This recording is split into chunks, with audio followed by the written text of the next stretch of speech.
What up, gang? Been a while, but hope we're all doing well. I'm doing well. I've been kind of flip-flopping around games recently, but got this new game called Esoteric Ebb. It is like Disco Elysium, but D&D, and I fucking love it. I already have 32 hours on it, and I don't have all the achievements yet, so I get to play the game again. Yay! Um, but yeah, I'm just gonna try to play the game. uh, get stuff that I haven't seen, probably do a bunch of things that I've already done, and spread the good word and gospel of this game because it's actually like really good. It is a genuinely fantastic game. And I'll be forced to read everything because I'm on I'm streaming and recording it.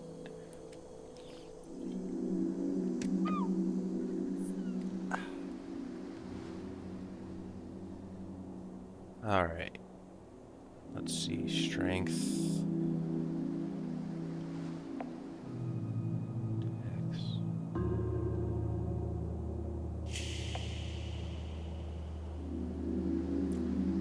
Constitution.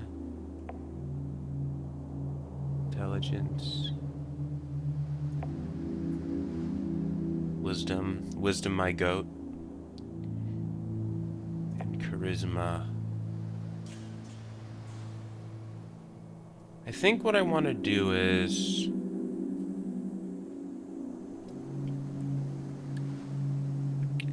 I want to have like no constitution. I want to have like a 6. That's gonna be my dump stat. Hmm. I do want to have. I'm gonna have wisdom be the highest. That's for sure. Uh, let's see. How can I make that a +2? Esoteric expert or Asgalist activist. I might pick that. Or is there anything else? Dead cleric.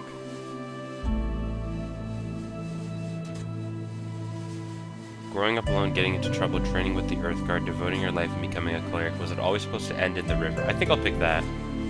So then, I'll make my Constitution 6. My Charisma 8. My Dex 10. My Strength 12. And then my Intelligence. I guess that can also be 12. I do like having a lot of spells, though. Actually, I'll make my Strength and Dex 10, my Constitution 12, 6, sorry, Intelligence 14, my Wisdom 18, my Charisma 8, and then I'll put Proficiency into in Strength and Dex. Yeah, I think I'm happy with that. Actually, I'll put Proficiency in Dex and Charisma. There we go. 5 days until the first ever election. An explosion erupts at the heart of the city. No one wants to deal with it, so they send you. The frailest cleric on record. One with incredibly deep esoteric insight. Complete your quest in any order. Don't be afraid to make interesting choices.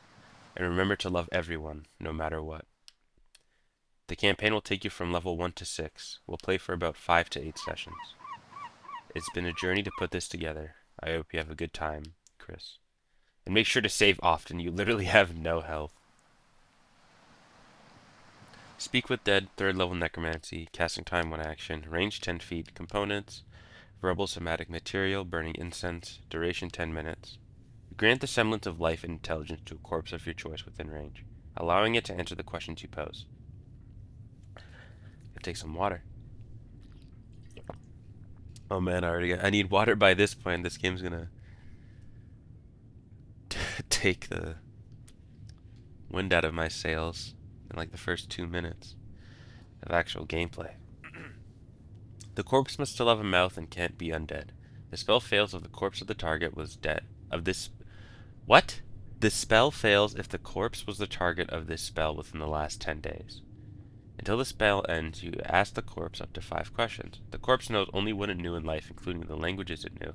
Answers are usually brief, cryptic, or repetitive, and the corpse is under no compulsion to offer a truthful answer if you are hostile to it or it recognizes you as an enemy. The spell doesn't return the creature's soul to its body, only its animating spirit. Thus, the corpse can't learn new information, doesn't comprehend anything that has happened since it died, and can't speculate about future events.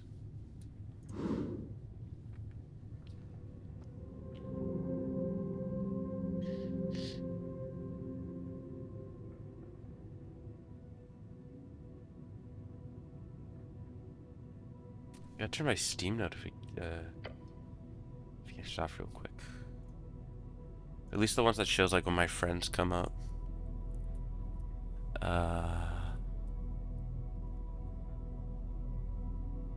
Yeah.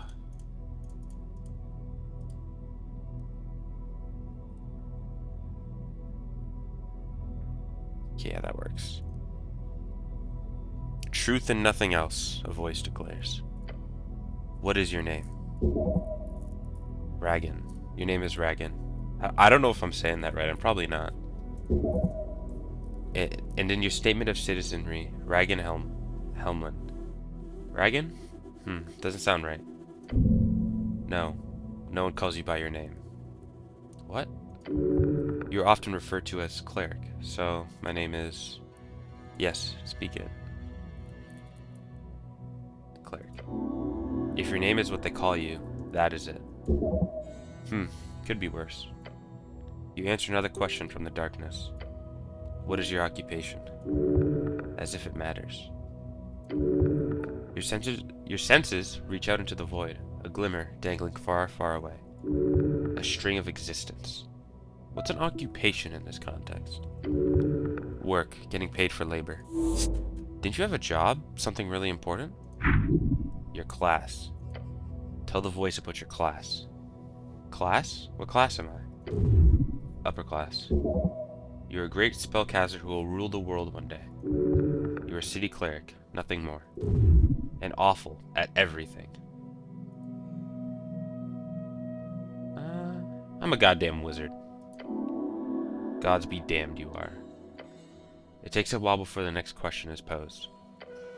What is your current goal? We need to find out who blew up the tea shop. And most importantly, for what nefarious purpose. The Goblin Chieftain. She needs you. A tea shop exploded? Unfortunately, yes. That's not good. I like tea shops. They are lovely, yes. You may ruminate further on tea shops at a later date. There's a question to be answered. Your goal is... Why all these questions? No clue. We should keep him talking. It's been silent here for far too long. To find the Goblin Chieftain. Is that right? You know it to be true. No reply, no feedback. Then the voice asks, what is your political affiliation? The question strikes your entire consciousness, sending it spinning. If you care for your fellow, vote for the Asgulus. It is the duty of the powerful to lead. That is you, no one else. Don't be so self-absorbed. You are a social creature defined by what you give. The Free Striders, maybe? Then again, you're no revolutionary. Things just move way too fast these days. Elections are exhausting. It hides in the back of your skull, a fact that you are bound to be a nationalist. And it frightens you, the pressure. I don't know any of these words. Don't worry, it doesn't matter. Just say whatever you think will be the most useful to you. Which is, just say you're apolitical. Okay, I'm apolitical. Perfection. No one can get mad at you, and everyone will love you. The voice is fading. This is the end. The final question. How did you die? Same way you lived, unable to step out of the uniform, not for 1 second. Now's your chance. Break free. I am not dead. Goes hard as hell. Just like this little intro cinematic.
Is that a lobster?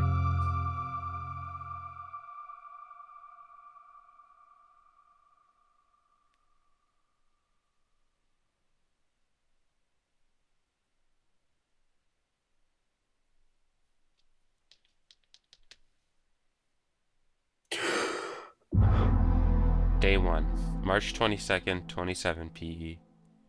March 22nd? It's like 4 days away. A fresh start. Your heartbeat is loud, screaming. Your body aches. It's stiff, as if you slept for days. Ready for your glorious quest to continue. Quest, a task performed by a heroic individual and/or professional adventurer. A circular stone chamber, a storage for apples and corpses. Those piles of apples. Is this Tolstad? Tolstad, a sprawling island fortress in one of 5 districts in the city. It sits in the middle of River Torna, home of Yours Pillar, a sprawling tunnel network, and Waterlane, the greatest trade hub in Askany. You are in Tolstad right now. River Torna, the second longest documented river along the coast, splitting the band of Askany in half. The coast, also known as Yours Realm, is a strip of land. It is a strip of land divided into 8 bands. The further inland you go, the closer you get to the infinite waste. It is theorized to be a ring or a half-sphere due to the bend of the horizon. Band. An esoteric? Yeah, I think I'm saying that right. An esoteric divide splits the circular coast of Yor into 8 geographic areas commonly known as bands. Each band has unique esoteric and natural traits and stretches from the coast to the infinite waste. Esoteric. The magic of Yor and its strings. The coast is infused with it. Yor. The name of our realm, also the name of the legendary wizard who created it. He died during the closing, at the end of the Gate Era. Wizard. A book-learned arcane spellcaster. Typically plays Yor strings by memorizing and executing esoteric rituals and chants. Gate Era. A period lasting approximately 3,000 years. The first era, named after the many gates opened by Yor to connect his realm with all others, ended around 2,000 years ago if you trust modern scholars. Arcane. Jesus Christ. One of the 3 pillars of magic. It is represented by the forces that make up all esoteric events. Those who play Yor strings tap into these powers, programming the laws of existence around their whims. Yor strings, the ley lines of esoteric power that holds the realm together. That was how many? How many of that was in a row? 1, 2, 3, 4, 5, 6, 7, 8, 9, 10. Jesus. Check your stuff. What stuff? Your hands dart around your pouch and uniform. Panic. Sweat. Your legs shake. Tears begin to form. Deep breaths. Your belongings are surely here somewhere. Wait, what's this about a quest? Oh yes, a quest! You're on a quest to save the city. Earth be blessed. Earth, you're God. Do I remember everything? Yes, everything is off, but your memory is intact. Your quest was given yesterday. Remember, the tea shop. The tea shop? Yep, the tea shop that blew up. Easy job. You'll be done in a day or 2. Just a job? Ah, so I've done this before. Well, maybe not this particular type of job. Your previous experience lies more in some basic Earthguard militia service, as well as a few years at the towers. Earthguard, the heroes of Norvik, keepers of city law, defenders of humanity, your brothers. Norvik, your home city. Founded by your god towards the end of the Coast War, it is built upon several layers of ancient ruins. Coast War, the Great War, a conflict between the Arcanists of Reeds as well as every other nation connected with them across the coast. A horrible waste of human lives which claimed millions of lives. There was no honor in this fighting. That, you know. Reeds, one of the 8 bands along the coast. It is a temperate land of low land and many lakes. Commonly seen as a homestead of humans, large portions are still cursed, holding entire undead cities, eternally burning valleys and floating mountains. Rogue sorcerer is not your main subject, but yes, you've read a lot about these types of fiery events. They are not too common these days. However, this incident does not appear overly complex. A quest? I like those. Good attitude. There's always more around the corner, so look out. Don't want to miss any. Wait, how much time do I have? Until the election, duh. Which is in 5 days. The Patriarch was very clear. Handle the tea shop before election day. Patriarch, a top clerical rank in Norfolk, different from Lord Patriarch, which is the total and traditional administrative leader of the city. Only about a dozen men currently hold the rank. They manage a section of clerics each at the towers. Cleric, a servant of a god, typically devoted and spiritually connected. Typically a divine spellcaster given power through their deity. Divine, one of the three pillars of magic. It is represented. Okay, I don't think that's a word. By the sacred, the faith of all folk, their souls, and is granted by the gods who once walked among us. Among us? You must honor this request and complete this quest. So to be clear, I need to figure out who blew up some random tea shop. More or less. But you got like 5 days to do it, so no stress. There's that feeling again. The feeling you're about to enter a path from which there's no way back. No way back? That doesn't sound too good. Good or bad, you won't know until you've reached the end. That's very ominous. You feel dizzy.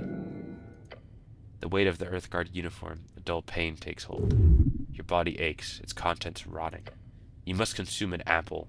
Now. Your mind forms a trail from one cross to another. You know not why you stand among these apples, but you know everything else that has gone wrong in your life. You must dig yourself out of this trench with kindness and an ever-loving, ever-brightening love for folk. Everything else? It is a lot. Do not let that break your spirit. A world of redemption, Jesus, I'm stumbling over my words today, lies at the end. All you have to do is retain exactly that which makes you truly and unimaginably good. Aha, rub your temples. As you do, your fingers touch upon cold steel. It is covering your entire head. Colloquially known as a helmet. Can I take it off? No! I wouldn't do that. Like ripping off your own face. Not a good idea. Not yet. Can't wait until you do. Okay, thank you.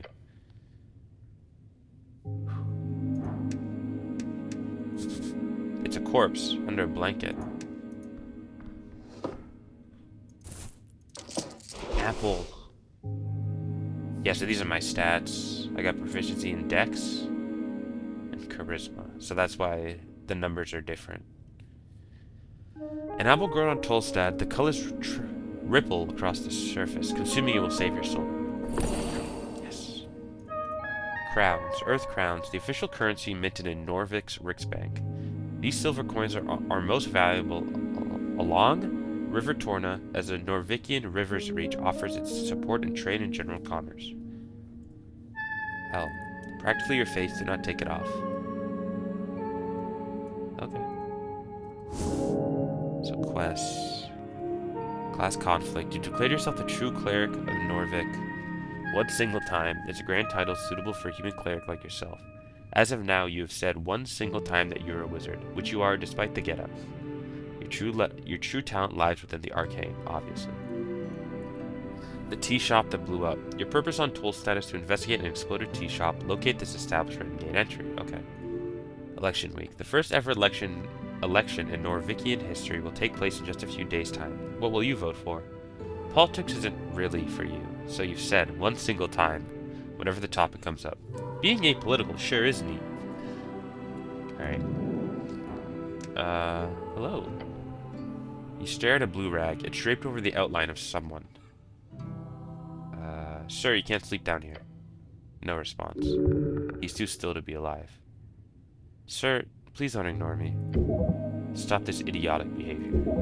If you wish to commune with this corpse in any meaningful way, I suggest speak with dead. Speak with dead, a third level necromantic spell, allows you to animate a spirit into a corpse and have it answer 5 questions. As long as that corpse obtains a suitable vessel, that mainly boils down to still having some sort of mouth, including a functioning jaw. No breathing, no movements, nothing. Oh. Oh, he's actually dead. No shit! A true statement. Actually check under the rag. Underneath you find the cold corpse of a human. Thinning blonde hair, unkempt facial hair. Mid-40s, factory worker, Ascani blood. Askin. Or Oscan? I don't know. I could have probably used that interchangeably. One of the 8 bands along the coast. It is a cold mountainous realm. It is your home, also referred to as Ascani. His complexion shows nearly no decay, most likely under the effect of a preserving spell. I'm good with corpses, right? What do you mean? Like, I've been trained to handle them, right? You do not have the training to handle them now. But of course, you do have the skills to draw basic conclusions, so go ahead. A hero is not afraid of getting his hands bloody. Truer words have seldom been spoken. A horrific overstatement. Okay, so load the DC. I got this. Too easy. There's something strange here. This is no regular gentle repose. Gentle repose, second level necromancy spell, keeps a corpse from decaying. Look close, but do not move the corpse. Lean in and look closer. Harsh scars cover the skin. Signs of being either a hard worker or a careless worker litter his skin. Cause of death appears to be not directly visible. No blood trauma either. Considering his age and the shape of body, this man most likely died of common disease or internal failure. That's pretty broad and vague. Unless you're willing to start cutting, that's all you'll get. Except what? There's also a marking on the right leg, a circle with a cross inside it. You recall, that is the marking of PR, potential revivification. Oh, right. This guy can be revived? Seems so. He most likely died during care and was granted immediate gentle repose. However, he did not have an RF, a revive fund, nor did he have family members with enough ready cash. Revive fund, a type of life insurance. Monthly payments are made into an account that can be used to pay for the resurrection of the fallen holder, given they're under the age of 75, human scale. Resurrection, the act of returning a dead person back to life. There are many spells that do this, from a revivify to the legendary true resurrection. Revivify. I gotta speak a little slower. A third level necromancy spell. If used within 60 seconds of death and the body isn't too ruined, the target is brought back to life. True Resurrection. A 9th level legendary spell capable of bringing anyone dead back to life, if you believe the legends. There are many different tales with different takes on the restrictions, but generally you cannot use it on a creature that has been dead for over 200 years. Or perhaps he was just an unlikable fellow, who knows. Fair enough. You cover up the corpse once more. So I could cast Revivify on this guy, right? Potentially, yes. Although the question is more akin to, why should you? A 3rd level spell slot is a valuable resource. Why waste it on some blue-collar corpse? That's terrible. If you can, always save a life, or bring it back.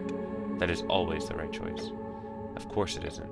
Ignoring the fact that you cannot simply spend your power on any old fool. There are also a million outcomes to resurrection that could lead to a negative outcome in the world, despite your good intentions. Good intentions build a better world. Perhaps in your foolish alignment system, but not in reality. Alignment, an esoteric effect which brands each creature on the coast with one of 9 labels on 2 axes, lawful to chaotic and good to evil. It is debated exactly who or what determines the parameters within this effect. Spells like Detect Alignment are capable of parsing this effect. Detect Alignment, a 1st level divination spell which allows a caster to see an esoteric effect around creatures who are not true neutral on the alignment axis. Clerics often use this as a utility, even if alignments are not admissible in Norvikian courts since the Earthfolk Rights Order of 499 AE. Earthfolk, the people of Earth, the ancestors of those who reconquered the Ascani coast, true mythological heroes. It's okay to loot him, right? Yeah, why not? If you can suffer the loss of moral integrity.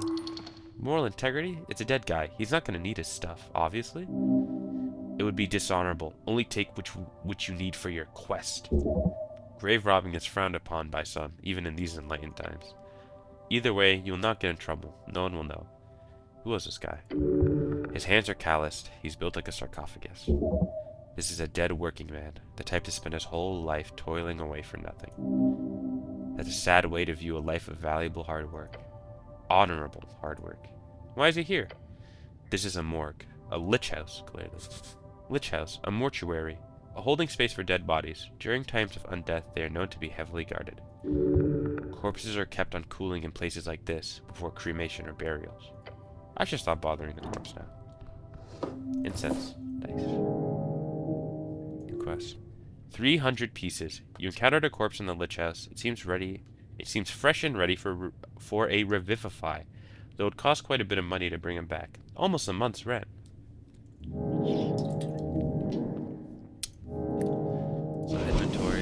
Incense. Easily burned spices and herbs can be used to recover first level spell slots. Okay. Journal. Okay, what's this? I never really looked at this page. Okay, so this is like a map. City, skills. Oh wow, there's a lot here. Yeah, I'm getting nothing from Constitution because it's a 6. I have 6 HP in total. I'm cooked. The Great Mountain of Apples. Shield of Faith. Sick. What's this? A very important piece of paper. Voting card. Voting card. A scuffed voting card made out to Ragnar Helm. It's from a dwarven office for some reason, and someone has checked in all 5 parties on the list. You need to bring this to a polling place on election day for your voice is to be heard. You pick up the surprisingly thick piece of paper with a shaking hand. This card is slightly torn and has clearly been drenched at some point. At the top it says, Ross Court in big bold lettering. Ross Court means voting card in fancy Eskani Dwarven. 5 days remaining. Oh right, there's an election. Oh. It was nice to not think about it for once. Useless. We've never had one of those before. Neat. Very neat. Finally, your voice will be heard. Along with every other idiot in Norvik. Norvik, the central city of Eskani and last bastion of humanity. It was founded upon the Reconquest in 468 AE, exactly 70 years ago. The Reconquest, a historical event in Norvik. It began with Earth's landing in 466 AE, and is said to have finished by 468 AE, when Earth finished eradicating the trolls who roamed in the ruins of Tulin Cattle. It is a point of contention if it should be called a reconquest or just a conquest, as no humans had ever lived in the location before. Troll, a monster native to Asken. They exist in broad categories, from small and mostly harmless green trolls to mutated volatile cursed trolls. They vary in intelligence, strength, and organizational abilities, but they are a core enemy of the Earth folk. It was Earth who destroyed the Rising Kingdom during the late Arcane Era. The 511 years of rapid magical and technological growth, as well as the birth and death of the great human magocracies in Diminor now reads, ended 27 years ago. Diminor, the Arcane Era name for reads, often referred to as Old Diminor. The name was changed by Freestrider revolutionaries to mark the end of the old God, I can't say that word, magocracies. Freestrider, the new way. People in the East have overthrown the old wizards and gods. For years, the revolution has slowly crept into the city. Now it's time to finally join the free cities and get rich. I'm just checking some stuff.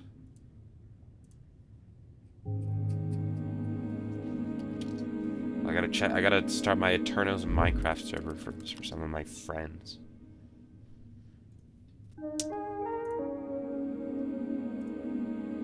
Free Cities, a collection of city-states and reeds, all united under the golden banner of Freestriderism. Norvik will join them one way or another. How does this thing work? After you pick it up at a district office, you only need to check the box of one of the 5 parties. Then you deliver it on election day to a polling place. Although in your case, you need to write the name of the party you want in the corner, along with a signature, since you filled out every box like an idiot. Thank you, Eternos. This is your one vote. You should indeed take care of it. Look at the list of parties. Nationalists, Party of Norvik. Party of Norvik, the Inheritors of Earth's Will, a theocratic organization founded to uphold the old ways, headed by magistrates and 20-something noble families. Magistrate, the highest government position beyond the Lord Patriarch, chosen to rule a district in Norvik for 10 to 12 years depending on their bloodline. Lord Patriarch, the commander of city forces and top cleric beneath Earth. The title is appointed by Earth. Currently, Lord Axam holds the title, having led the city for the past 30 years. He is a withdrawn leader over 80 years of age and has put most power in the hands of the magistrates. Akasam. The Lord Patriarch of Norvik, the supposed face of the Nationalist Party, but due to its withdrawn behavior, most campaigning is done by the magistrates. Magistrate. 5 rulers of the 5 districts. They are the Coin Lord, Home Lord, Shield Lord, Food Lord, and Law Lord. Each has a unique role in the city's bureaucracy. Sometimes the titles switch between districts, but generally, the housing districts holds the Home Lord, and the Palace holds the Law Lord. The Palace, an unofficial nickname for the current rulers of Norvik, named after the Palace district in which most central authority resides. The Palace District, one of the 5 districts in Norvik, home of aristocrats, bureaucrats, and the remnants of Earth's court. Freestrider, Revolutionary Party. Asgalist, Workers' Party. Asgalist, the workers who built this city want to rule it. Seems only just. Their vision is of a fair and even society, where those who live underneath rise up to show their worth. After all, why can't we share? Agrarian, Rural Party. Arcanist, Party of Magic.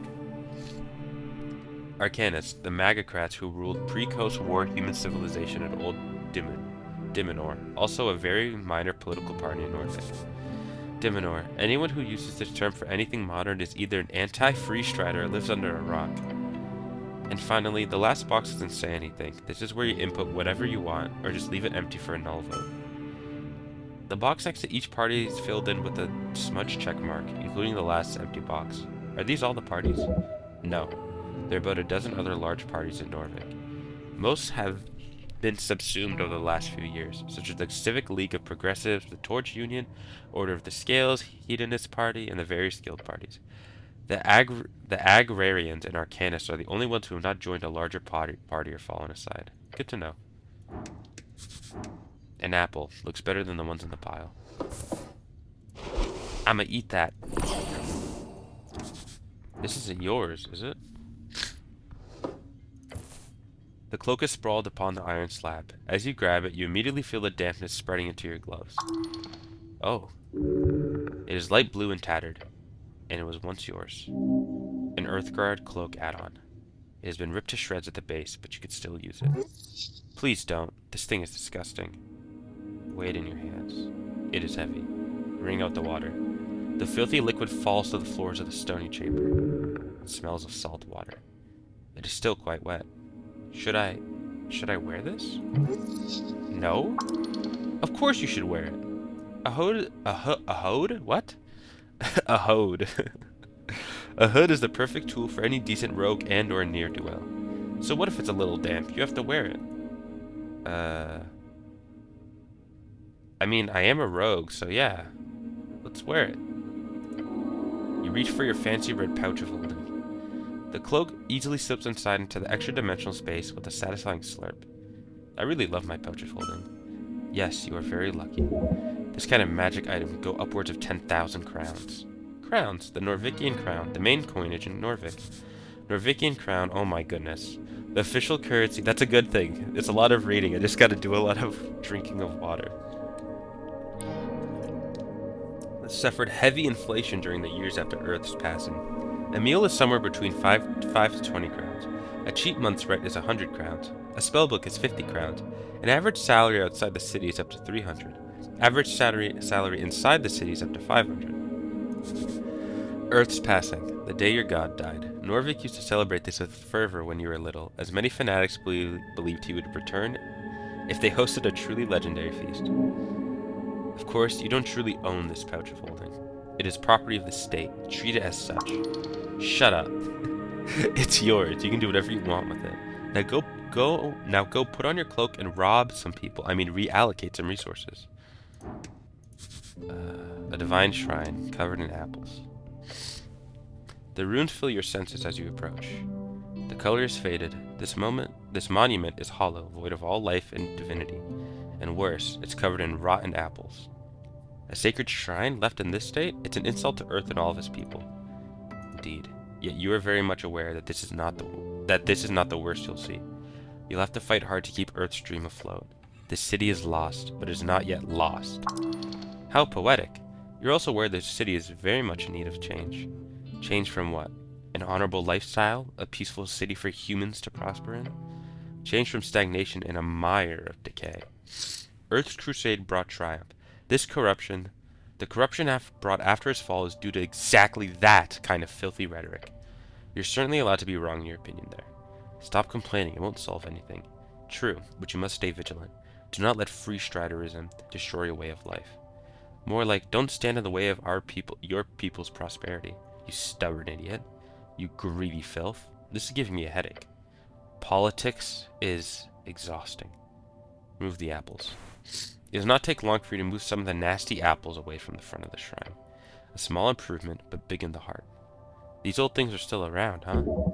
A remnant of blindness and decay. Are these rare? No, you'll find shrines like this all over Norfolk. Can I pray here?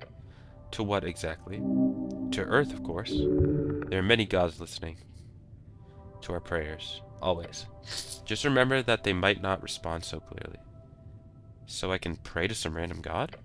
You may pray as you wish. There's an internal element to it that is underappreciated. Kneel. The shrine towers over you. Pray. Staring at the chiseled monument, you focus on your mind. You take a deep breath and begin your prayer. And tranquility. Contemplate the tea shop. You let your mind go through the basics of what you know. The tea shop was destroyed in the middle of the day. Minor injuries were reported. Your goal is to enter the tea shop and investigate it properly. That is it. Contemplate the election. The first election. Your vote won't matter. Your vote will be the most important of all. Ask those around you what they will vote for you, and you might find your own voice along the way. Contemplate your class. Identity is not easy. It's everything from faction to home life to street. What you choose might be a first step. Choose wisely. Can I return here when I have more things to think about? Always. Finish your prayer. You do so. What other gods are there? Many. You know a few. Earth, father of Norfolk. You devoted your life to follow in his footsteps. Asgal Ashmask. Asgal Ashmask was a dwarven god of exiles and egalitarianism. Asgal Ashmask. A dwarf on a low caste born deep in the Lecca Murez tunnels. When he attained divinity in 443 AE, he crushed the kingdoms and forged the Asgal Fulkham Forge. On his death in 470 AE, a great civil war broke out, resulting in the exiling of all of his followers to their service. But his influence was felt all around the Undercoast and above, as his exiled dwarves spread Asgalism to all corners of Yore. Undercoast, a nickname for the undersea undercoast. Undersea coast. Why did I say undersea undercoast? This coast. The gravity reversed cavern sea and archipelago, right underneath the coast. Dig down far enough and you might end up passing through the gravity flip, and then you can make the climb to the undercoast.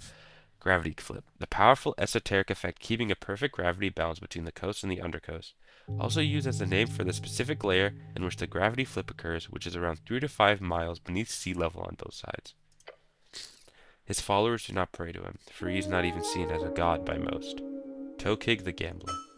A trickster, the type of god only famous for his ridiculous ploys. Tokig the Gambler is often seen as a silly goblin myth. Tokig the Gambler, a trickster goblin who united the tribes of Ascani during the Divine Era, most famous for cutting off his right hand to fulfill a prophecy. Divine Era, the third out of 5 eras, when the first gods were born out of mortal folk, and power began to entirely fall into their wonderful and fragile hands. Era. Modern scholars divide history on Yore into 5 eras. They use canonically important events as starting points for these eras, although this was easier when the Arcanists of Old Dimenor still had a common consensus. Not everyone agrees the so-called post-war era has even begun, let alone what it should be called. Post-war era, the current era, has lasted 27 years. The name was chosen in the reads. The name is subjective to change.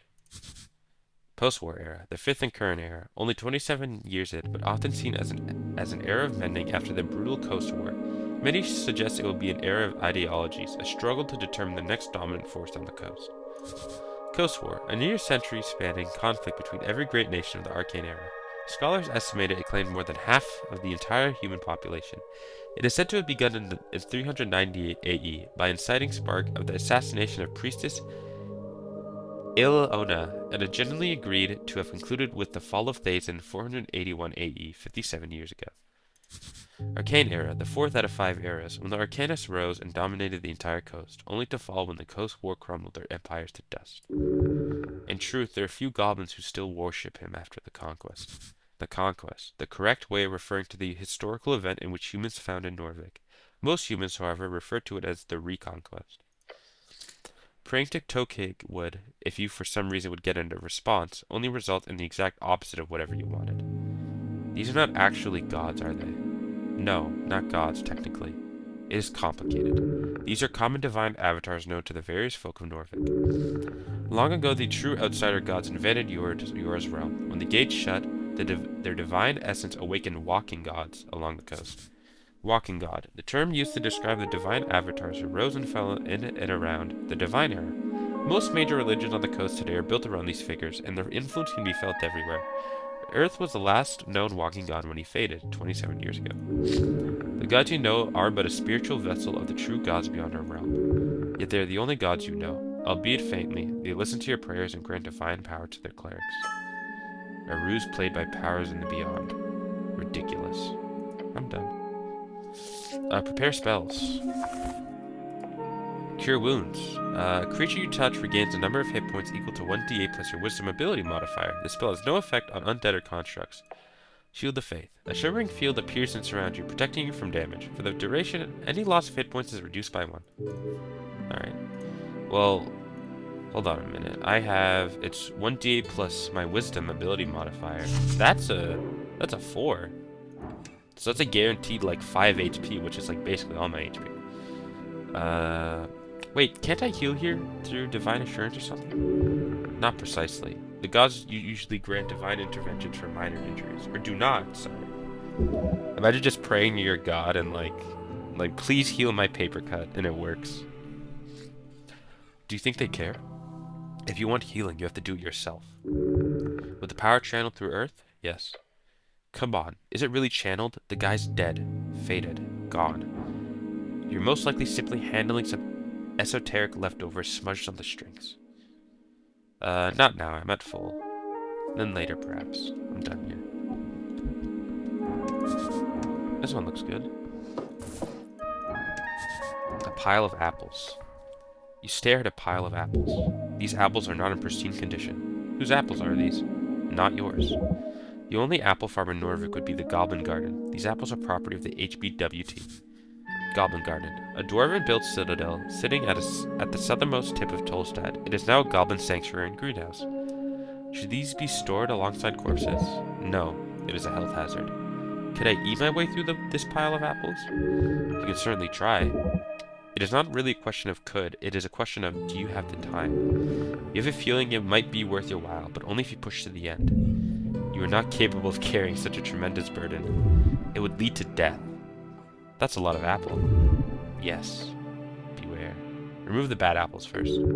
Your hands swipe over the surface of apples, carefully plucking away any with signs of spoilage. Start eating. -2. Ignore the thought. I'll ignore that for now. You do so. Hello. A guy. He looks indecisive. What's that? Wisdom tooth. +1 wisdom. Pickpocket. DC 15 dexterity check. Okay. You approach a shambling man by the apple pile, not the zombie pile. Jesus. He does not acknowledge your presence. Greetings, citizen. Glancing under his hood, you catch a blank expression spread upon a dried face. What is your name, sir? He has not even turned to look at you. Why is this man not listening to me? His glassy dark eyes just stare forward into nothing. This is a reanimated corpse. Probably a work zombie, although it has been illegal to employ undead since the Bone Purge of 11. Bone Purge, a citywide effort in 11 to stop necromancers from outcompeting mortal-staffed factories. Sir, are you a member of the undead? He does not respond. What's he doing? The zombie is attempting to clear a path through the apple pile. He's probably been at it for a long time. I found this voting card over there. Is it yours?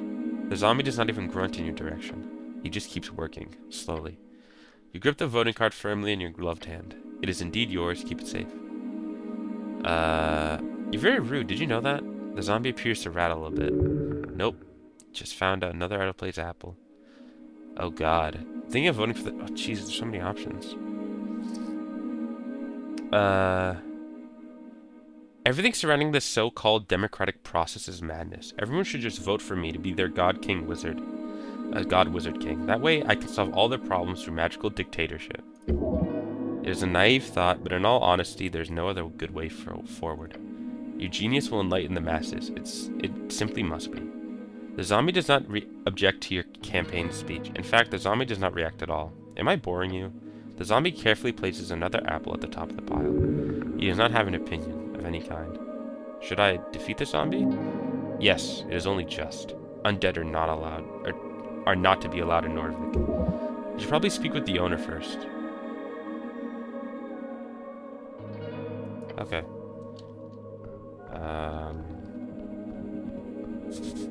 This guy, he just won't move.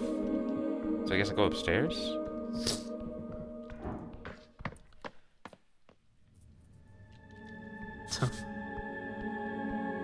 Good morning to you too. Swamp extract. An empty pot. Looking inside, you find this pot to be empty. Most contain strange germs or ashes. This one does not. This pot was recently emptied. You can still see remnants of the dust at the bottom. There is fear. You must grow sturdier. You hedonistic fool. Pray the stomach dies and lets the mind work without its poisonous influence. The red eye of earth.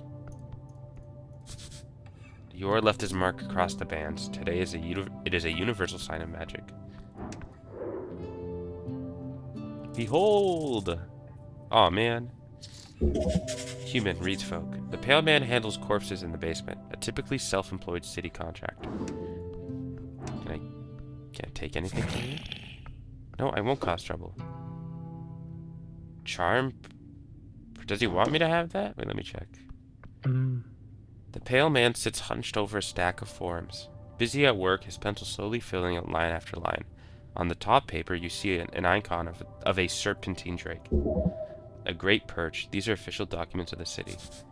Great perch, the drake-like sea creature found along River Torna. Earth was known to tame these creatures, and eventually the great perch became the symbol of this great city. That is the great perch of Norvik. Up and about, are we? Wonderful. I am Viskin, local entrepreneur and proprietor of this lich house. It appears you don't really belong here, but if there's anything I can do, Cleric, just let me know. He smiles at you, yet his eyes say something else, and his voice is familiar to you. Look around the room. Dimly lit and damp, a musky stench lingering in the air. You see books and flasks and stone altars around the circular chamber. There are several corpses present. These stone tables were once modular altars used in some advanced ritual. Did you say my life? He puts down his pen. Your life is your own thing. You owe me nothing. However, I'm afraid to say you've been through quite the turmoil, Cleric. Tell me everything. Of course, it must be confusing. To tell you the truth, some fishermen brought you here last night. They caught you in their net, took you for a corpse. Not that I blame them. You weren't exactly in prime condition. Fair. Wait, how did you end up in the river? How did I end up in a river? Not a river, the river. I'm afraid I don't have much to tell. Perhaps you fell off one of the bridges to Tolstad? There are 7 bridges over River Torna connecting Tolstad to the rest of the city. Perhaps there's an esoteric explanation to all of this. Perhaps. You would know, Cleric. Who are these fishermen? River guilders, I believe. They do not look like poachers, so my guess would be that. Where can I find these fishermen? He ponders your question. I did not ask for their names, sorry to say. But perhaps Water Lane? That's just a guess. Either that or the local tavern. I hope you find them. So I am, in fact, alive. The pale man stops for a moment. He looks you up and down. Yes, I believe you are. I have some other questions, I think. Do you now? I require assistance with some things. Of course, Cleric. Anything for the city. I don't know where to go. I don't mean to tell you what to do, Cleric, but there's a certain rumor that our local goblin chieftain is waiting for you. What rumor? Just common murmuring. Lady Miska Sageleaf is her name. She's down in the Goblin Garden. Of course you've heard of her. Lady Sageleaf is quite famous. She leads one of the 3 goblin tribes exonerated by Earth after the conquest. The name is spoken in both reverence and fear. They call her the Dragon of Tolstad. She sounds scary. She is. Treat her with respect, Cleric. His eyes say, for your own good. Lady Sageleaf is a powerful ally. I would even go so far as to call her de facto lawkeeper here on this island fortress. A sliver of genuine tone slips out. He has great respect for this dragon. Wait, this is part of the job? Talking with some petty goblin queen? You may find her at the southern tip of Tolstad, the pale man says and keeps scribbling on his papers in front of you. So, what do you know about spellcasting? Quite a bit. He seems wary on the subject. If he knows more than you, then it could be useful to listen. Can you teach me magic? A slight smirk creeps onto his face. I sadly don't have time for proper lecture at the moment. After the election, I can make time if you're interested. Great knowledge awaits. Beware, his tutelage holds great evil. Until then, you are free to browse my collection, he says, glancing at the many books along the western wall. And of course, here. Charm Person, a first level enchantment spell. If the target fails a wisdom check, you'll be the favorite person for a little while. Of course, after that they will surely hate you, but who cares about that? Copy of Charm Person. It will surely be useful to you. A truly diabolical spell. The Towers teach it only to higher tier spellcasters usually, despite its first level. The Towers, the home base of the Order of Arcane Clerics of Norvik, also known as the OACN. Lovely. Now you can make people like you. Can you explain the very basics of spellcasting? Oh, I mean, of course. Embarrassing. He wonders if your head is still filled with water. As a wizard, you memorize your spells before casting them. As an arcane cleric, you must memorize your spells during prayer at a shrine. There's one downstairs, by the apples. Where can I find more shrines? There's a Temple of Earth, of course. It's just up the stairs, past the pillar. There's also one on Water Lane View, I believe, past the trade post. You'll find more hidden around every corner, I can promise you that. How do I get more spells? Two ways. You can spend time learning them, drafting pages out of the palace archives, or the great library in the tower, since you would obviously have some access to that. However, I don't believe you have time for either of those options, so I would suggest the other route. What's that? Spell scrolls. Oh yeah, I saw one downstairs. Yes, a piece out of my collection. Oh. You're very much allowed to indulge, cleric. I'm glad to assist the city in any way. He put them out for you on purpose. Why? Now, Tolstad is filled with all kinds of strange caches, so you'll probably encounter more by just looking around. If you get your hands on a scroll, then just memorize it. Cantrips or spells, doesn't matter. I'm sure you're talented enough to memorize them on the spot. I am! Strike a heroic pose. Hell yeah. He nods to you and goes back to his writing. That's all I have to ask about spellcasting. Very well. If you want to practice, feel free to cast any non-lethal on my servant Ost. Wow, that's evil. Treating a servant like that is despicable. Sounds like good practice. Can I try casting on you instead? He stares at you. Waste of a spell slot, I'm afraid. You believe him. He does not wish to elaborate further. You called me cleric. Make air quotes. I did, yes. What gave it away? He stops for a second and glares at you. The facade drops but for a moment. A heavily armored man in Earthguard colors, with a prayer book on his hip. Thoughts land on the pages of spells you've meticulously worked on for years. The book is not in your possession right now, but it must be near if the pale man has seen you with it. They might have found you in the river, but you're clearly of city stock. I am indeed the cleric. Good for you. You lean a little further into being a cleric, gain 10 XP 5 times 2 for choosing this class 2 times. Though I'd love to ask, what type of cleric are you? Type?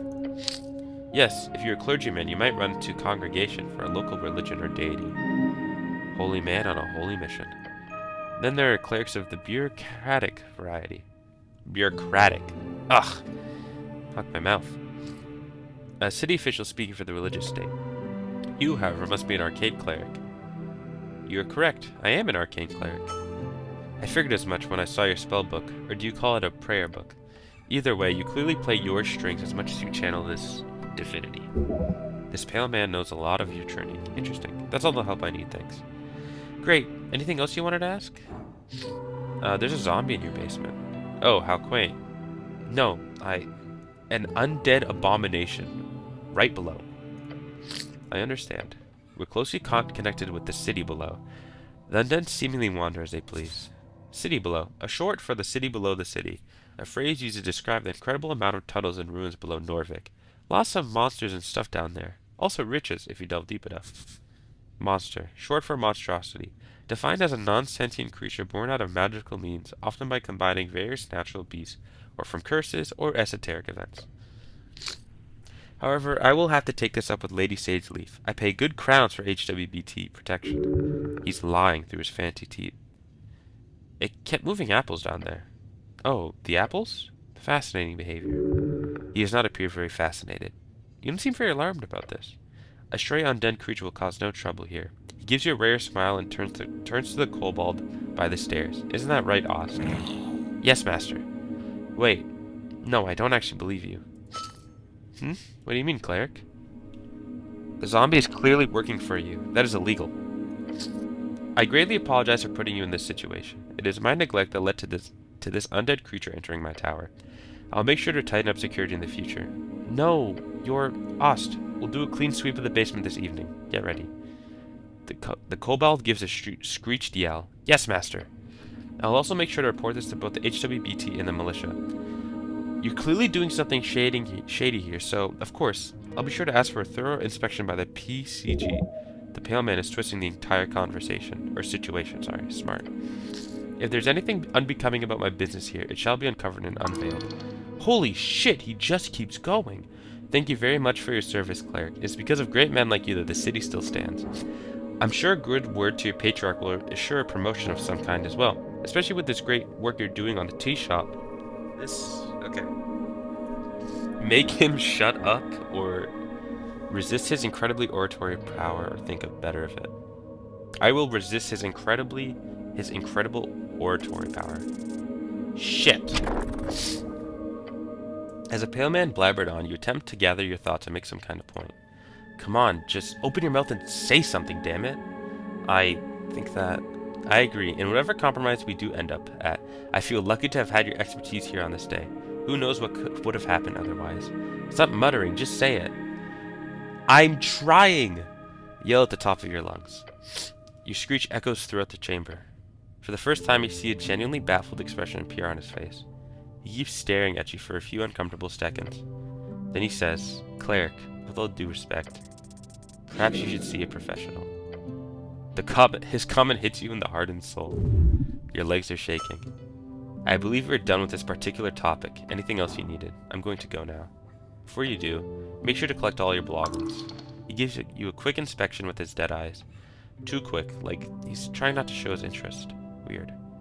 What belongings? Quite a lot. Your uniform, your cloak, and also a voting card?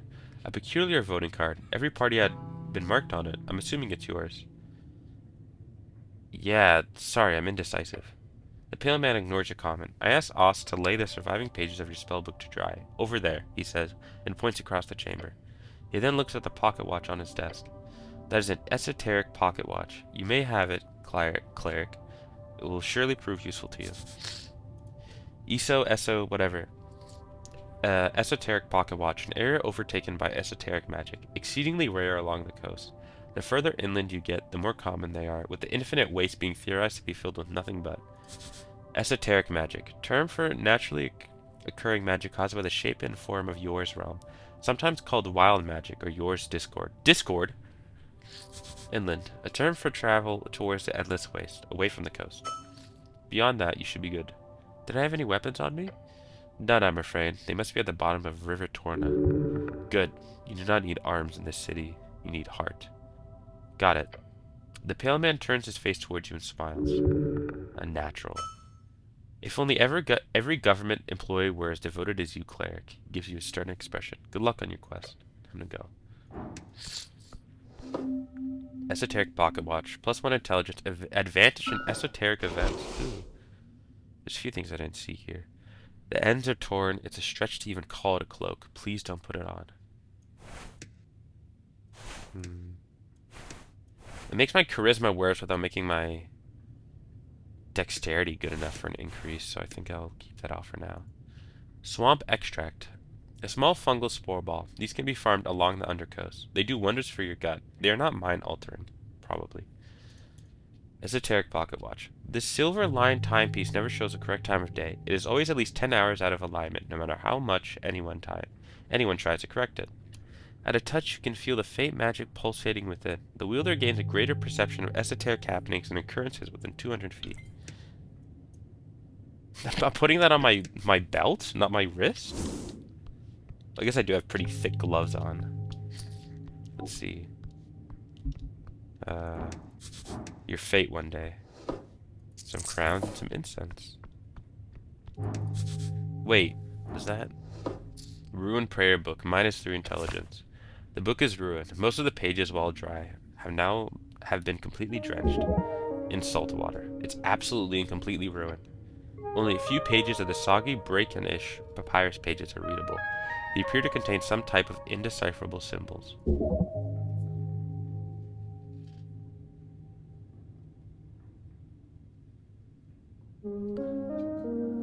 Ascani writing, of the most basic kind. Wait, oh no. Someone has attempted to dry this out to the best of their ability. No, no, no!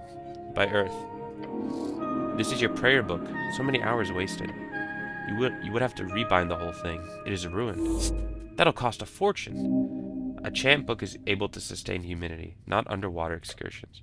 You should have protected Earth's chants more carefully. What a disgrace. You protected his words well enough. The book is still salvageable. That is no excuse. A true man would have done better. A true person would recognize when life is unfair, and hold those below him in grace, not contempt. At least a good man would. Excuses. Repent by service. Go now. Onward on your quest. Take the ruined prayer book. The tool of an arcane cleric, an instrument of the state used to handle rogue spellcasters. The cover indicates it is a spellbook with hymns dedicated to the river Torna, Earth's passing, and the reconquest. This one is yours. You spent years perfecting it. Most pages are smudged. It feels terrible to even think about the knowledge lost. You need to get a rebound. God, that decreases my intelligence by like 3. Why would I ever wear that? The stone slabs are designed to slide along the iron beams. Interesting. A tray of old incense. Some is still usable. A thick tome lies upon the iron slab. You flip the tome open. There are fine and handwritten letters scattered across the pages. You can read these symbols, but they are in old draconic Dimenorian, the common language of man, spread across the coast during the Arcane Era to become the lingua dominans in trade and politics. I probably said that wrong. De verbis draconum ars occulta. These words should translate into something akin to occult dragon speech. The author's name appears to be Callum Dimenori, one of the most powerful magocratic families in Old Dimenor, known for the reality-warping artifacts and enchantments, spawned from the Drake Slayer King, Doug Doolan Dim, the first human emperor on the coast, known as the Drake Slayer King due to his slaying of several dragons and liberating their human slaves. Some call him Drake Doom Dealer Doug Doolan Dim, most do not. Doom, the lair of a lich. Lich, an undead spellcaster of immense power, created and sustained by consuming the souls of mortals. They are capable of eternal life and terrifying esoteric might. Old Draconic? Yes, the tongue of the dragon masters of Old Dimenor. Humans served them faithfully for centuries, before the Arcanists rose up against them. Can I translate this? No. Not without many weeks of study. You are not trained in Draconic at the towers. Right, I need to get my hands on comprehend languages. You do. It is highly annoying that you seem to have lost your memorization. Find a spell scroll. Maybe you could buy it somewhere? It's fairly common. Leave the tome alone. No, too much reading. Bro, I've been reading this whole time. A river take ye. You were brought to the Lich House by some fishermen, but how did you survive your plunge into the river? Phoenix Folio. After your river adventure, your old spellbook is ruined. Find a service provider who can rebind it for you. Fix your ruined spellbook, damn it.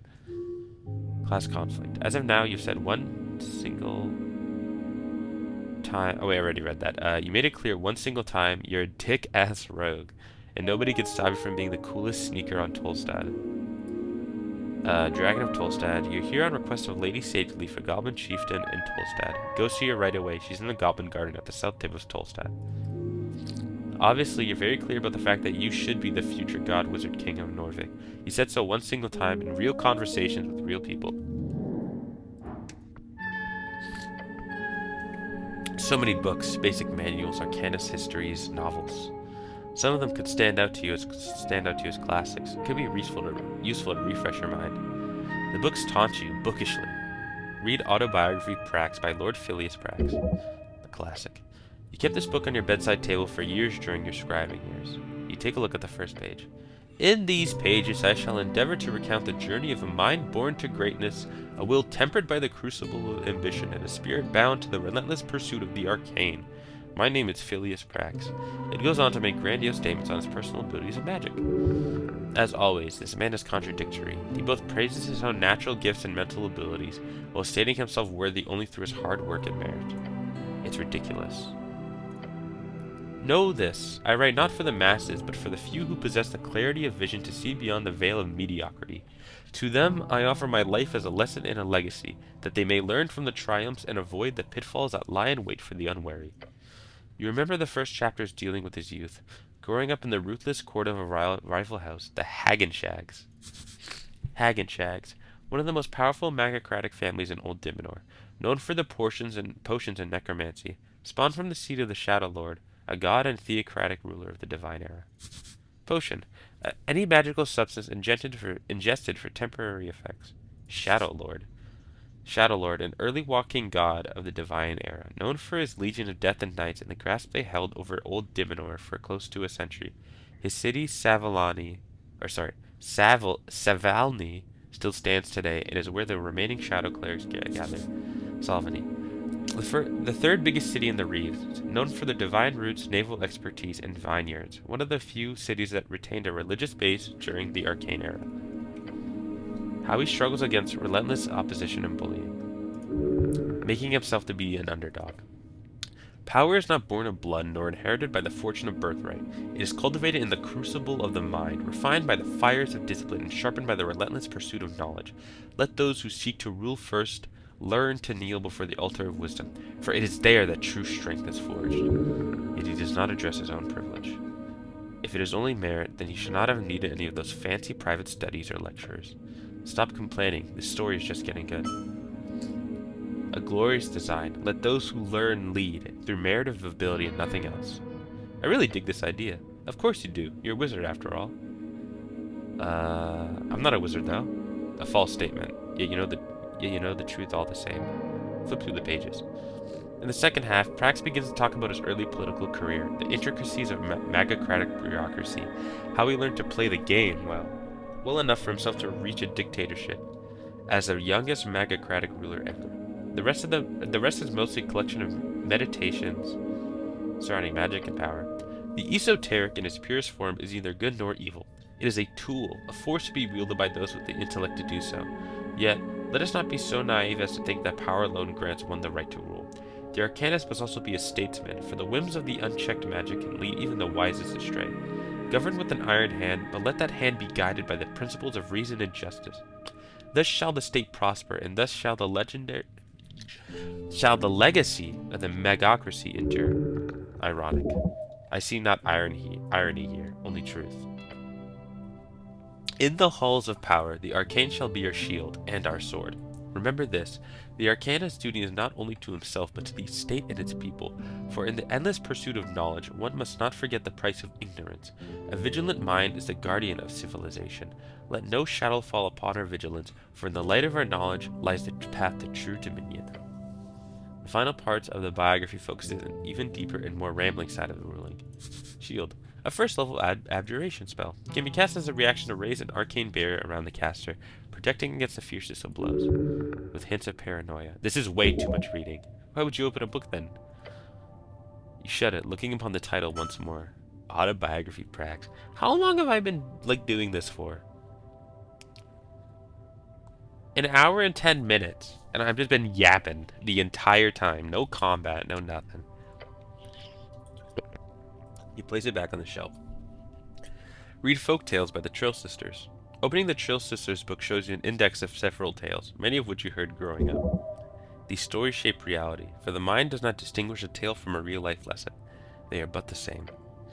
Out of the tales, you see the one you remember the most, the one about the gnome and the Titan. Titan, term for the gigantic creatures who first inhabited and shaped Yor's realm. This story always spoke to you, mostly because of the unlikely friendship between the two. Read A Little and the Large. In the old days, when dragons ruled the skies and titans wandered the earth, there lived a gnome named Abacus, known far and wide as a half-wit. Whether by fate or folly, he often found himself in the oddest of places, and so it was that he stumbled into a deep valley of Asken. This valley was home to Kayamor, the Mist Titan, a colossal being with fur as thick as the ancient forest and limbs that clutched the very mountains. His upper body was hidden in, or perhaps made of, the swirling mist that filled the valley. But on this day, the valley was not the serene refuge it had once been. The air was thick with ash, the rivers ran black, and the trees stood as charred husks. Ezeth, so I'll say it like that, the ancient red dragon, had set the forest aflame, hoping to drive Kayamor from his domain and claim the fertile valley for himself. Ezeth, the red dragon of Askin. His rise to power through trickery and betrayal is legendary, as is his fall to Abacus the Half-Wit and the Mist Titan. Rumors say his spirit still haunts the ever-lit Burned Coast to this day. Burned Coast, a vast piece of coastline just east of Norvik. It's a charred area filled with volcanic activity and cobalt.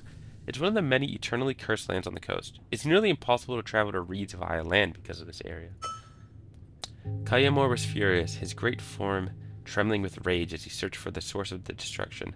His eyes fell upon Abacus, who was wandering aimlessly, his tiny mind more puzzled by the sudden darkness than anything else. To think that the coast was filled with these beasts of yore at one point. They reigned harshly and wildly, but it's not hard to see why some preferred their chaotic dominance to the tyranny of dragons. Continue to the verses. Thrick Lumchum. Shit, that's supposed to be like noises.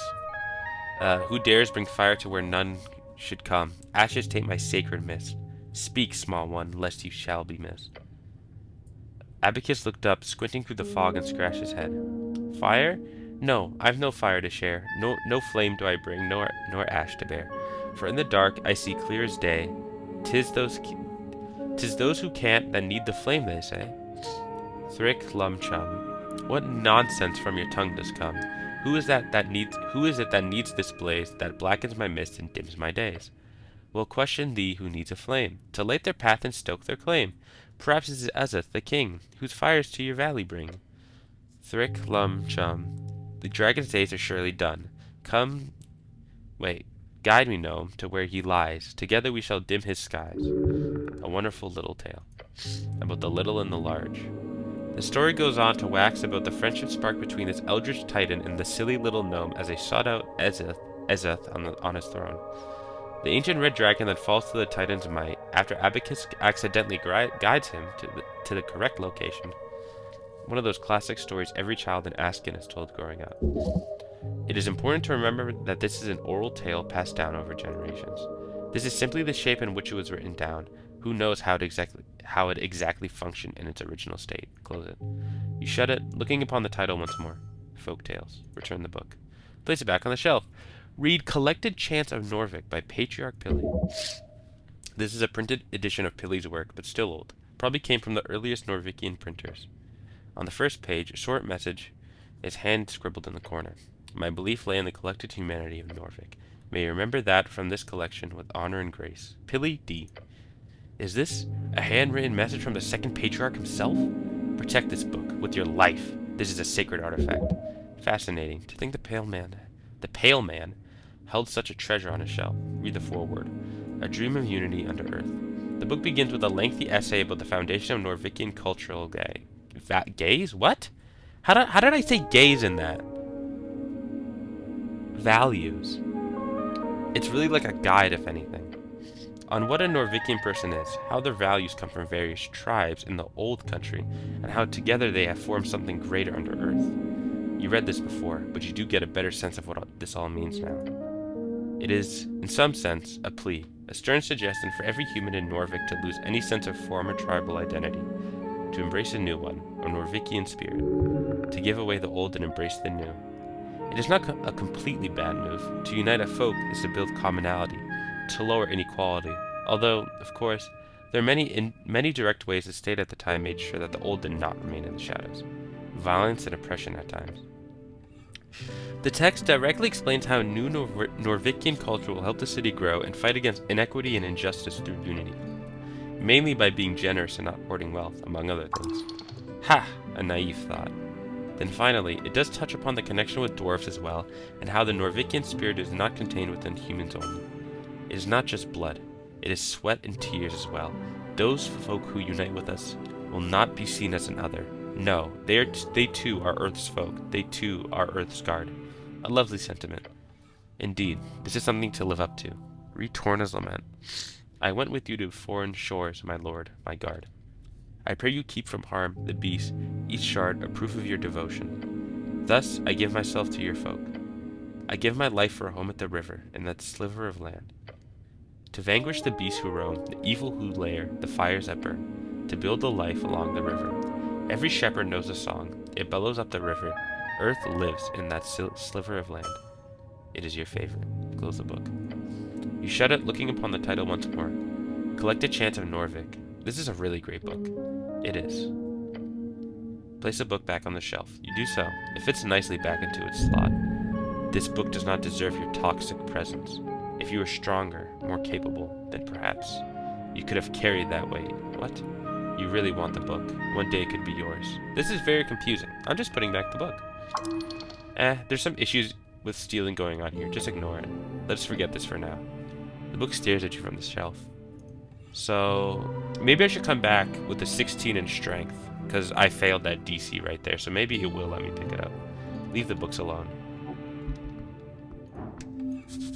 An open manual for esoteric geometry. You know this already.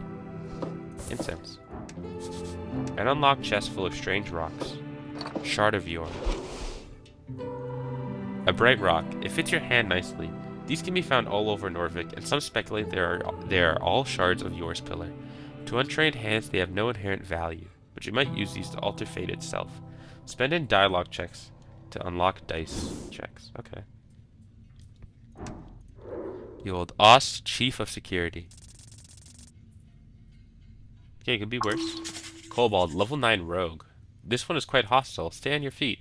His expressionless eyes seem to keep watch at all times. He's obviously determining where to strike for you to die as quickly as possible. How human. Light crossbow. +1 dexterity, +1 wisdom, DC 15 dexterity check. No! I'm gonna get shot. Wiggling his little clawed feet, the kobold follows your every move with his cold, unflinching yellow eyes. Master, say you behave. You don't tell me what to do. I did just now. Fair enough. Yes, you're adorable. The kobold glares at you. Complete and utter annihilation. The aura of a conqueror, a killer, your soul shudders. Avert your pathetic human gaze. The kobold looks at you with a cold expression, determined, confident. He's not glaring at you, that is just his default expression. A default expression of death. I have some questions for you. Short question, go. This guy has no thoughts behind those eyes. No thoughts in his brain.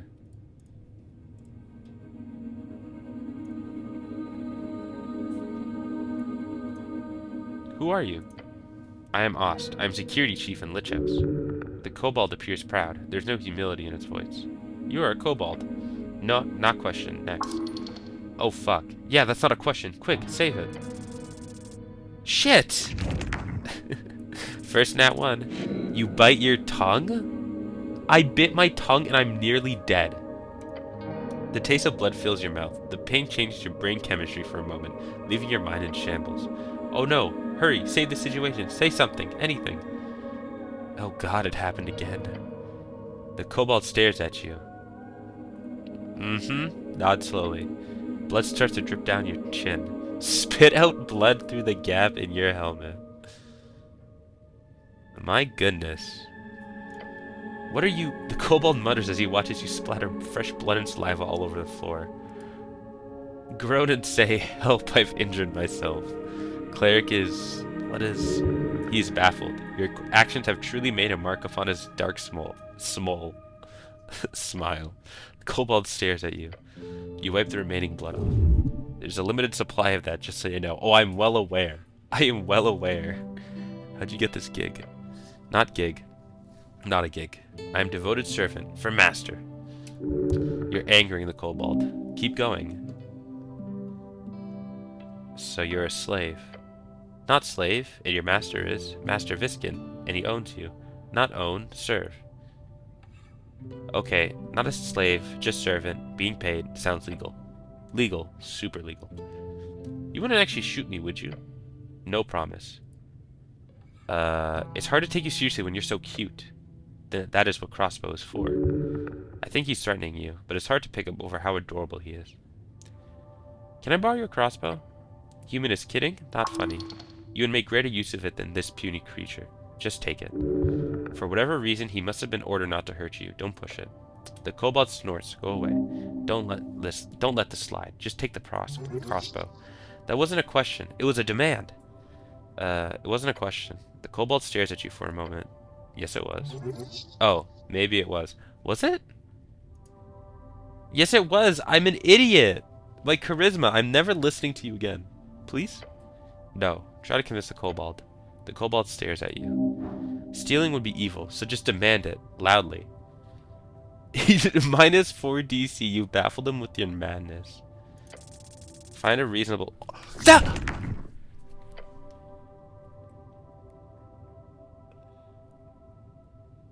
That's a second nat 1 in a row. That is a second nat 1 in a row. How could this happen to me?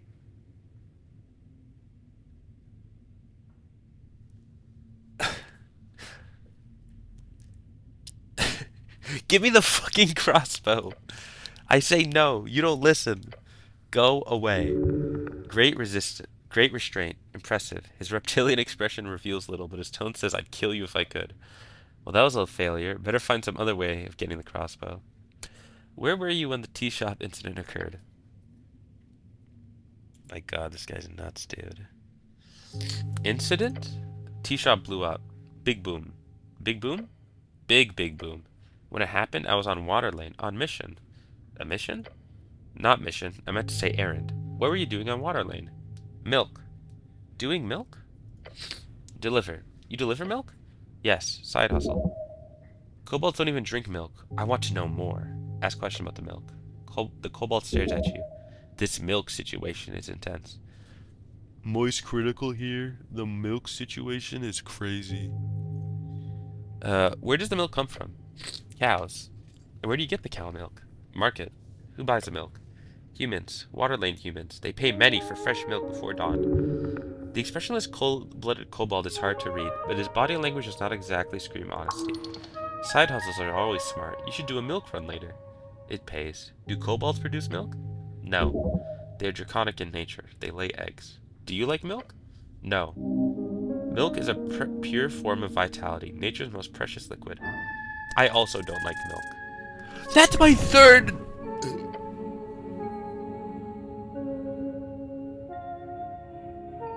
That is my third nat 1 in a row. Talking to this little guy. Are you kidding me? There's no way. Wait, I gotta read this. You start stuttering, sweating. A piece of your soul escapes your body as the words escape your lips. I also don't like milk. No one in the universe believes you. The kobold stares at you with disbelief in his yellow eyes. None of them care. Can I have some milk? No. Valerie. Oh my god, I gotta tell this guy I don't like milk. Thank you. You smirk, a confident laugh escaping your lips. You then turn towards the ceiling, smiling. I also don't like milk. Your comment has made a dent upon the world. What a stance. As a human, who could have ever thought such a thing about you? This is why they should all follow you. You are a worthy leader. The kobold stares at you with awe in his yellow, expressionless eyes. No one cares. I don't have anything else to ask about milk. Okay. Thank you. You should totally find out more about this. Gotta be a big money maker. I'm gonna eat an apple.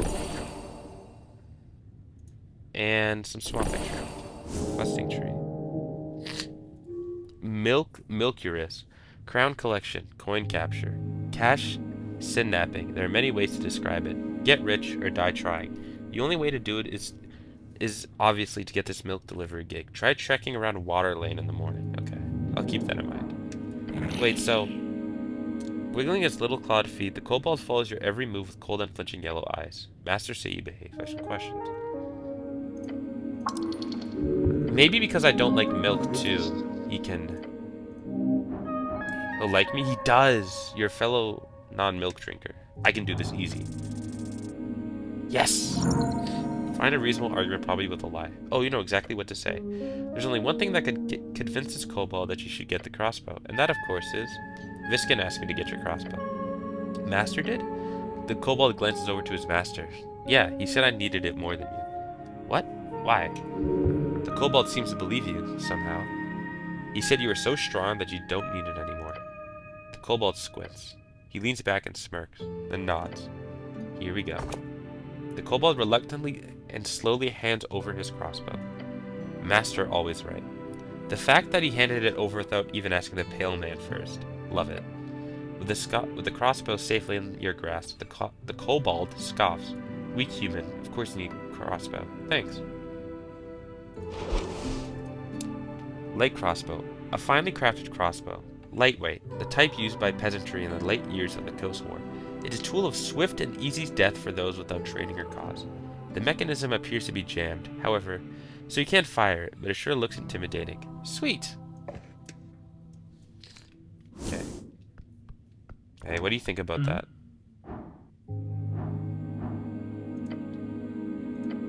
Okay.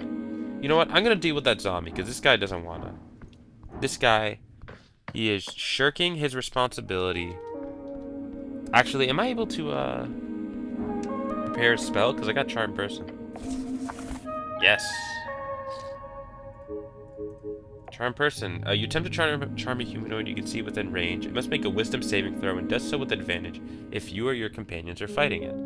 If it fails a saving throw, it is charmed by you until the spell ends or until you or your companions do anything harmful to it. The charmed creature regards you as a friendly acquaintance. When the spell ends, the creature knows it was charmed by you. I'll prepare that. I've never actually used that before, so let's see. There's a lot of things I haven't done in this game. Here's my idea. You'd say that's an accessory. Well, I just put it there. What? Oh, I was holding W on my keyboard, so it was swapping a bunch of things. I have an idea. I'm gonna put that on, right? I'm gonna cast this spell. And then I'm gonna try to take this tooth. Yes! Pickpocket success. Wisdom tooth. A filled tooth in decent condition. You feel a tingle in your palm when you hold it. Okay, so now... Maybe I can fight this thing now. I already have a 20 in wisdom. I'm so wise. Attack the zombie. Yes, deal with this foul creature. Don't let this shambler get the jump on you now. 15's not bad. This thing got a nat 20. Fight. How are you slower than a damn zombie? The slow zombie just stands there. No, he's reacting. It's just taking some time. Show him no mercy.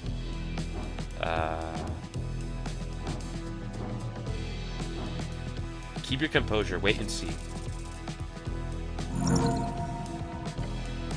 Take a deep breath. Staring at the zombie's every move, stay put. The zombie is hostile. His neck snaps around, the withered face now facing yours. The zombie bites down on you hard. Thank you, Shield of Fate. It hurts, even through the armor. Okay, the zombie is off the hook. You didn't really do anything to piss him off, did you? This undead abomination must be apprehended before he causes damage to innocents. Does that include you? You should probably try to de-escalate, just a tip. Switch gears, try to manipulate him. Yes. This is a hollow animated corpse. He's magically bound to listen to orders, so, I'll try giving him orders? Anything, just try it. Oh, I hope you're okay, zombie. Make sure to de-stress every once in a while. The zombie does not seem to respond. Maybe it's just delayed. Don't give up. This ends now. Again, the zombie snaps its mouth at you. This time he latches on hard. Your final chance. Do not falter. Oh, this works. Yeah, let's go. You're ready. Dominate this creature. Serve me, abomination. It stares at you, the erratic movements replaced with an ominous stillness. You've got its attention. Now hit it again, with an order. I order you to, well, what do you want him to do? Leave this place. Fly. The zombie immediately shuffles away, disappearing down the stairs. You take a deep breath as you realize he's most certainly not coming back. Foul creature. Returned whence he belongs. A dark tunnel underneath. Victory! Someone. Apples! Imported goods. The receiver is marked as HWBT. Cardium tree and crowns. A slightly broken standard issue Earthguard blade. Broken sword, +1 strength, -1 wisdom. A glow glass, very common magic item. A standard issue Earthguard blade. One-handed usage, lightweight, crap quality, makes you feel like a big man, an agent of the state. It's also broken in half, but if you lean tactically, you might be able to hide that fact from your enemies. That decreases my wisdom, which I don't want. A crate filled with sand. You approach a crate full of sand. They've imported sand to Norvik? For what, glass blowing? Inspect the crate. You notice a little marking on the back with the letters HBWT. The lid has been tossed behind it. Looking closer, you can see how the lid has been bludgeoned. There's splinters, and the nails that are supposed to keep the crate shut have been ripped out. Look at the sand. The crate is filled to the brim. It's just sand. Touch the sand. Your gloved hand trails across the surface. The sand shifts slightly at your touch. What? Is it growing? Pull back. As you attempt to lift your hand, you notice something. The sand appears to have covered it. In an instant. Pulling you down. Wait, Your shoulder's almost pulled out of its socket. Struggle. You managed to... Oh my god. You managed to keep it from engulfing most of your arm, but in the process, the sand grabs onto the front of your helmet. Your face is now sinking. A sizzling groan fills your ears. The sound of sand, you assume. I should give up, right? The sand will be a benevolent master. Yes, the sand is simply too strong. You grow weaker. Okay, I didn't take damage. Thank you, Shield of Fate. Is it draining you? Out of your skin, yes? Gods, get out of this thing. Whatever you do not let it get the helm. What's going on? Struggle to breathe. The sand is trying to eat you. Escape without losing your helmet. Okay. Phew. You grab the rim of the crate with both hands. The hazy noise of a head no longer filled with so much blood screams in your ears. I will not die in this crate. Push. Filled with pure fires of adrenaline, your muscles creak and your bones crack. And it pays off. Within seconds, the rock hard grip of the sand loosens. Then it drops entirely. You swing your head back, filling your lungs with air as a trail of sand follows you. Gah. Within an instant, the sand snaps back to the crate, not a single grain dropping to the floor. You stumble back. Glancing over to the crate, you see its content now lies still, like nothing happened.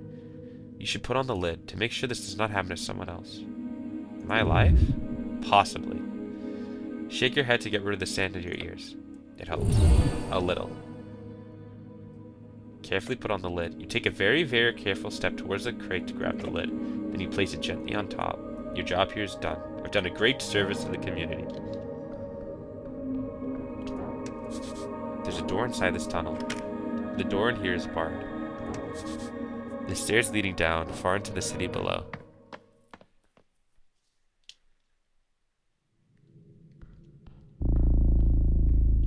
City below the city below the city. Glowing mushrooms must be tasty. Ooh. Taking a step forward, you touch a thin cord. Something soft latches itself around your ankle. The contraption is now in motion. There's no time. It is a... Huh? Avoid the trap. Oh no. It tightens around your boot. With a violent tug, you're forced to the ground, hitting the back of your head on the steps. Thank you, Shield of Fate. Before you can even react, your entire body has been dragged over the edge. No, no, no! You're falling, but not far. With a painful snap, your descent is stopped and... Now you're simply left hanging. DC 20? Seems like I'm in a bit of a pickle. You don't say. How long can I hang like this? Not long. Your skull is pooling. Within minutes, you will lose control of your mind. Humans can stay upside down for approximately up to 10 minutes. However, major issues might occur after only half that time.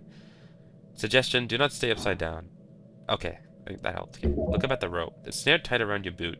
Should keep you hanging for a long time. You see how it's connected to a series of pittons wedged below and in the side of the stone walkway. Next to you is a hanging rock. It acts as a counterweight. A terrifying, efficient, yet surprisingly simple contraption. Whoever set this up is an expert. You had no chance of noticing it before it went off either. The trigger must have been a hair-fine cord or something. Gives you less than a second to react. You understand the contraption. Okay, that became way better. Call for help. Aha. So what's the plan here? You going for somebody help or just a guttural fear-induced howl? Howl? Somebody help? Your voice echoes up and down the stone spiral. After a few seconds, it fades. No one will hear you, sorry to say. In the city below, you'll attract worse ends than a dark abyss. You keep screaming like that. Pull yourself up. Yes. A final deep breath. You feel the numbness spread as you heave upwards, one gloved hand grabbing the rope, then another. Through sheer power, you pull your entire body weight upwards, climbing higher and higher until you roll over the edge. Get the rope off. Your fingers dart around your ankle, desperate to remove the latched rope. You rip it off and toss it to the side. Free, safe, alive. What kind of evil piece of shit makes a trap like this? A skilled hunter, most likely. There's no mechanical contraption, just a series of pittons and strong rope. You realize you've been holding your breath. Your lips are probably turning blue. Brew? Blue. Breathe. I need to breathe, damn it. Air fills your lungs. You are alive. Check out the rope. Extremely sturdy rope, thick, soft to the touch. Basketball hemp, the type to grow on the border between Heiji and Kargamesh. Heiji, one of the 8 bands along the coast, means either growing ma or into the air in abyssal. A deeply cursed jungle hellscape filled with volcanic rivers, flesh-eating insects, and murderous plants. Once an elvish sanctuary, now home to demonic warlords, tiefling cities, and celestial crusaders. Kargamesh, one of the 8 bands alongside the coast. A land of vast xeric shrublands and deserts. Deserts? Deserts. Famous for its underground cities and oasis kingdoms, home of elementals, halflings, and the many planes touched in between. Tiefling, a folk with demonic or devilish blood in their veins, often have features such as horns, tails, red or blue skin color, and various esoteric abilities. Demon, chaotic evil feed. They are mostly bloodthirsty monsters and rage-crazed barbarians fallen out of Heiji, but some of their more civilized spawn do reign in the cities and realms surrounding the Endless Maw. Whoever placed this trap is an extremely well-funded or highly resourceful individual. At the knots you see a series of burned-in letters. Someone's left a message on the end of the rope itself. Behold Bulba's slop. Bulba, the last of the Titans, fought against dragons in Vorgeni, died in a Heiji swamp. His corpse spawned many monstrosities across the coast. Vorgeni, one of the 8 bands alongside the coast. An upland of crags, marshland, and gravity-defying mountainous terrain.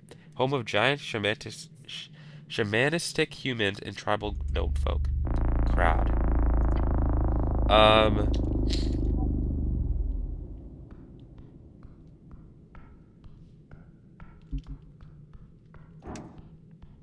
I don't feel safe going all the way down here. Oh, that says svamp extract, not swamp. It's a long way down. Yeah, no, I'm not going that way. Because I feel spooked.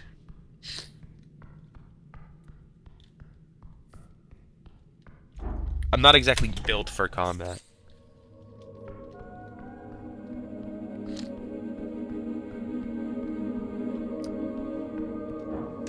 What is this? You return to the pile of apples. Let me try to eat these apples. As well, will your stomach survive the ordeal? It will. You have a feeling you're not capable. It would lead to death. Don't waste your time. At the very least, don't eat the less fresh ones. Start eating. I can eat these. Shoot. You look upon this challenge with fear in your stomach. This will be your end. Dig in. Digging in, the first apple goes down the hatch. Going smooth so far. Maybe this will be easy. Another one. Number 2 goes well, at first. Then you feel something rumbling. Oh no. Eat a third.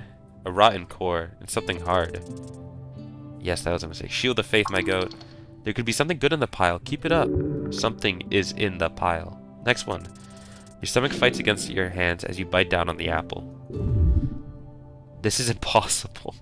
One more should be fine. I'll surely be rewarded for this. Press on one last time. This is the limit. As you chow down on one final apple, you feel your jaw ache, your hands shake. Apple overdose, dangerous stuff. No such thing. Come on. You glance at the pile, realizing that you just scratched the surface of this rotten apple heaven. Rotten apple juice dripping down the inside of your helmet. Wait, how are you eating these? Are you just shoving them in from below? Fine way to dine. Your thoughts are interrupted by the sound of something light and hard hitting the ground. A small, sharp rock. This must have fallen to the pile of apples at some point. It's a highly esoteric object. Pick up the strange rock. As you weigh it in your hand, a tingle shoots up your arm. A shard. It is connected with a string. Oh! Okay, so now I can try again, because I just got that shard. Now this should be really easy. Double nines. Wow. You look upon this challenge with determination. Your stomach is empty. Dig in. Digging in. The first apple goes down the hatch. Going smooth so far. Another one. Number 2 goes well. You chew it in peace. Now the third. Yep, that sure was an apple. Going smooth so far. Next one. This one was harder. Your stomach fights the taste. It is getting difficult. One more should be fine. This is the limit. As you chow down on the apple, you feel your jaw ache, your hands shake. Apple overdose, dangerous stuff. No such thing. You feel refreshed for a moment, at least. The pile of apples towers over you still. You barely made a dent. Yes, so why did you do this again? Yes, eat the apple. Yes, eat the apple, apple boy. Feel sick. As you feel sick, you see something sticking out of the apples. A piece of paper? No. It is a spell scroll. Dancing light! Lucky bastard, those are worth a fortune, relatively speaking. It is dancing light, a versatile cantrip that can be used to light up your surroundings at will. You quickly memorize the scroll, consuming it into your psyche, as you always do. Very cool. Check out the cantrip. Dancing light. You create a torch-sized light within range, making it appear as a torch, lantern, or glowing orb that hovers in the air for the duration. Whichever form you choose, the light sheds dim light in a 10-foot radius. Nice. So can I find anything anywhere with this? Like any secrets, perhaps? A sealed vase is marked as organ disposal. Oh. Any secrets I can find? I'm not going back down there. I don't wanna get eaten by some.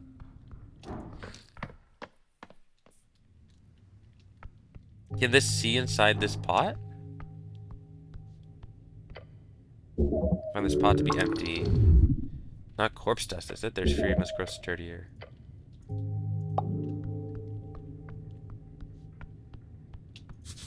Do not consume these sludgy liquids. I was not planning on it.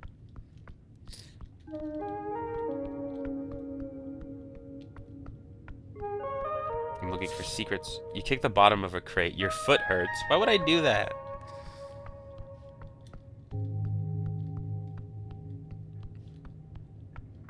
Yo, dude, there's like something going on downstairs. You have a lot of things, man. That's pretty cool.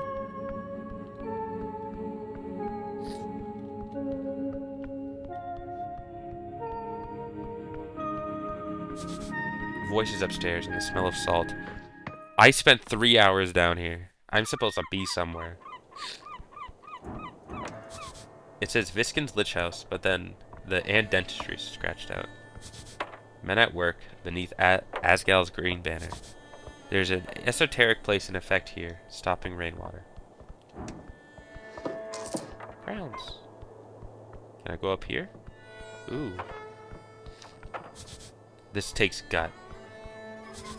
This walkway does not follow the Safety Council standards of 2022. Not 2022, 22. Oh no, no, no, don't slip. What's here? I'm risking falling off for a couple crowns. Out of reach. A tucked away bird's nest, Eskani gulls perhaps. I'll just walk. There's so much to explore in this game. Oh. What up, man? Thalassos, oppressive landlord, merfolk, level 3 entrepreneur, lawful neutral. Oppressive? He's a good landlord. He takes care of his tenants, he makes sure there's a decent amount of service being done. Maintenance, safety checks. He's nowhere near the worst landlord in Tolstad alone. Yet he holds the key to shelter, one of the pillars in the hierarchy of needs. There's something inherently oppressive about playing into the system, to profit within it, to a senseless degree. Yet he is but a person in the system. Should we limit a private citizen's ability to leverage his investments for profit? For profits? Should the free market dictate how and where folk get to live? Is this merman a bad person for playing this hand in a world built upon the whims of capital? You do not know, but everyone has an opinion. A large merman sits by the sea. Cleric, he says, without acknowledging you further. He is shocked. He does not show it, but he is. Your presence here is shocking to him. Greetings, citizen. I am indeed the cleric. Path of being a cleric is becoming more familiar. He does not take its dark blue eyes off the city horizon. Why are you disturbing me? Just thought you looked interesting. In what way? Like you. You're a merman, right? Correct.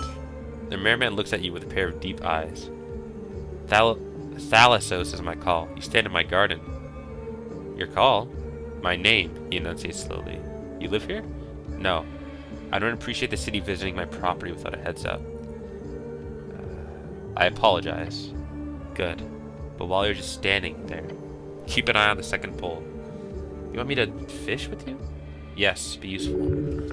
It says, we ain't got time, but maybe it could be useful. Sit down. Okay. He nods at the second pole. Look at it. Keep your eyes peeled on the tip. They come in waves. When it happens, it's quick. Pull the pole a little. No. Let it be. It's set up as it should. Okay. Good. Fishing is about patience, cleric. You need to breathe, and... He takes a real long breath. Stare at him, slightly shaking. And watch. A professional, eh? You work for the River Guilders? He raises a thick eyebrow in your direction. No. So what do you do then? I operate facilities. Apartment complexes, mostly. He appears uncomfortable. Oh, God. I'm gonna fail this. Yep. Try not to mention it. Your belly beckons. The comment, it will slip out no matter what you do, unless... You're a merman? I don't want to bite my tongue. You're a merman who's a landlord? Let it out, be free. He takes a deep and heavy breath. A merman landlord. You're not the first to comment on it. Have a laugh. Haha. The merman clenches his jaw, his facial muscles twitching. He grumbles through his teeth. Very funny. He reaches forward and grabs a second pole, grabbing it from you while continuing to fish on his own. With a stern nod, he sends you on your way. I'm sorry, I failed the check. What do you know about the tea shop? It burnt up. Yeah, I know that part. The merman stays silent for a while, then he mutters to you. You need to find out what happened, if it is an esoteric error with the fireplace. If it happens to more units in the area, I could be affected. I'll personally hold Magistrate Darrow responsible if it does. I'm sure Darrow cares a lot about your units. He better. Do your job. I've spoken with Miska on the topic. We both agree. You must figure out what happened, cleric. Make sure it does not happen again. We'll see. It's pretty complicated. He grunts. What are you voting in the election? I'm voting for the Free Striders. Oh, why? The merman says nothing for a while. They offer good incentive. An Askel rent freeze would be difficult for me. The Nationalists have not been helpful in the past. I vote yellow for now. Same, honestly. Free Striders for life. He grumbles. Do you have a quest for me? No. Nothing? Nothing at all? I do not have anything like that, no. Not even a delivery or something, like a fetch quest? No. What about late rents? You have to have some late rents. I can handle that myself. No secret temple that needs exploring, like a merman dungeon? No. Come on, you gotta have something. Everybody's got something. The merman says nothing for a while, as if feigning a thing. Then he says, no. So nothing, huh? Nothing. He's patient, very much so. Except... Yes? My tenants have reported a strange light around Pillar Road. With the tea shop, I do not want to take any chances. Take a look for me. A strange light? The merman grumbles something. If it has anything to do with the tea shop, or if it is ghosts, or if it is an esoteric event, it was reported to be spotted in the late hours, sometime after midnight, on the road down on the field in Pillar Road. I have no resources to pay, but if you wish to do your duty, make sure my tenants are not disturbed by such nonsense again. Quest accepted. Not a quest. No? Quests require payment. This is, if you do it, entirely pro bono. The merman grumbles again. You wouldn't happen to know anyone in the fishing guild, would you? He glares at you. No. It's just, I was fished up from the river by them and brought to the Lich House, so I just wanted to check up on that whole business. They did not bring you to Viskin. I did. What? He stops looking at you. Wait, really? He says nothing. Oh. He nods. So you fished me up? Yes. You were dead. Dead? Yes. So I brought you to the morgue, as one should. Then you come here, alive. But that is your business. But I don't understand? I have nothing more to say about that. You should deal with it yourself. Yes, you should. This means there is a resurrection. Now you need to learn why. So I'm a zombie? Yes. In a spiritual sense. The merman focuses on his fishing. I have some personal questions for you. No? No, I do, really. He projects a forceful grunt. No personal questions. Okay, fine. Then you're not allowed to ask me any personal questions either. Telia. He sounds tired and sarcastic. That's all for now. Thank you, citizen. Wow. Where am I? Arn, kiosk kid. 2. Human, earthfolk. Kid's working his ass off, getting that bread. He must be doing that optional weekend school. Oh, I should have equipped my cloak for a second there. Maybe I could have found out more.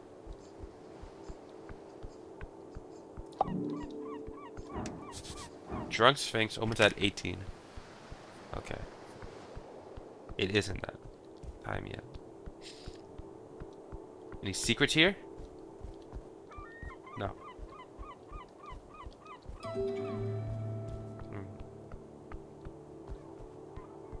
See what these guys are doing. Simi and the boys. Dwarf exile, a devoted Asgal, gives everything he has to support the cause. Oh. The older dwarf puffs out his chest as you approach. Fancy helmet, city man. He speaks in a short and quiet manner, as if he's scared of his words actually being heard.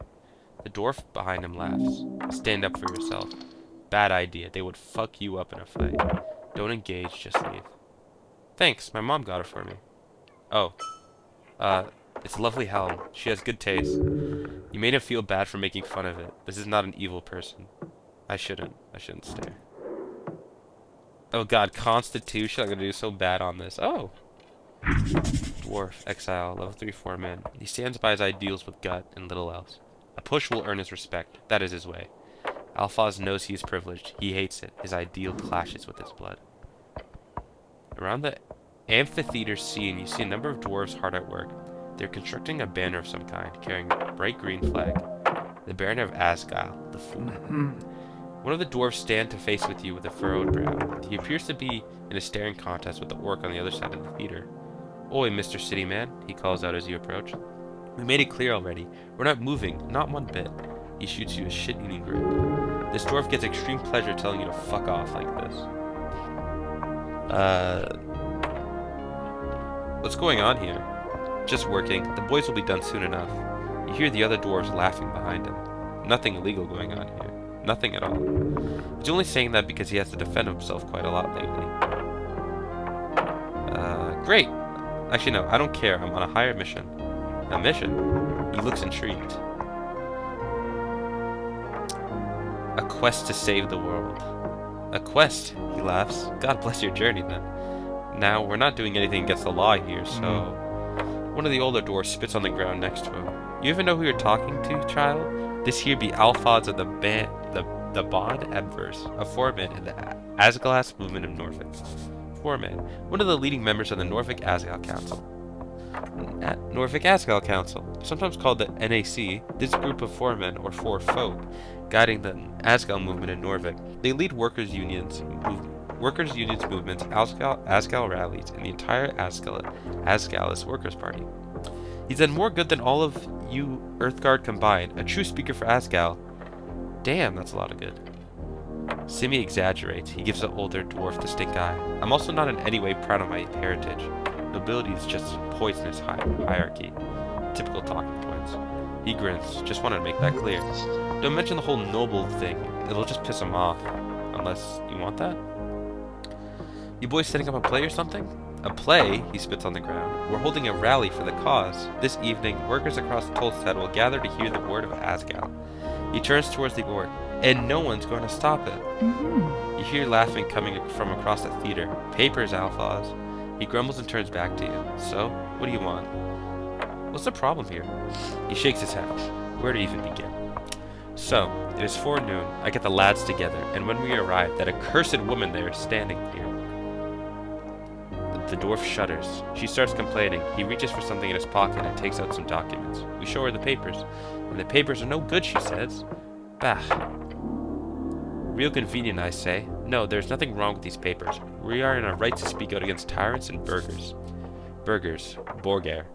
the craftsmen, merchants, and notably higher-standing citizens in comparison to those of rural roots. They are. Check the papers. Surely a dwarf is screwed up somewhere. So she's wrong about the documents? Of course she is. She's a liar, that one. A filthy liar. Alphonse nods and grunts. Terrible liar. Can't even get the words out. He knows she's right about the documents, but doesn't want to admit it. Isn't it a bit macabre to hold a rally on top of a morgue? Morgue? The dwarf grumbles to himself and glances over to the Lich House stairs. I thought it was a dentist. Fair assessment. No matter, the Asgal movement is not afraid of death. You hear laughter from the orc behind you. Big words, Alphaz. The dwarf grits his teeth. Damn orc. So what's this rally about exactly? He grunts. Guilds. For decades, there's been collective bargaining between Norvikian workers and the city guilds. Say what you want about Earth, but he kept a tight leash on the upper class of his city. Blessed be his name. Yeah, but look, it ain't the same since his death. The Free Striders have burrowed into every darn power structure, from paper boys to bookbinders.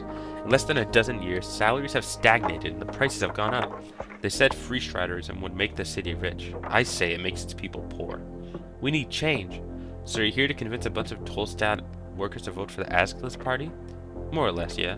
But it's also about the spirit of community. Together we can fight against the purchasers of our labor. Alone we are brittle as a twig in the older dwarf pipes up. A twig in the wind? No, that's not good enough. Like a twig in the fireplace. He points at you. That's good. I like that. Anyway, the rally will be a success. We just need to get rid of that orc. So we can call out to all the workers of this magnificent city, he exclaims, as if there was a crowd around. Vote! Vote with your guts, with your manhood at stake. You too, Mr. Cityman.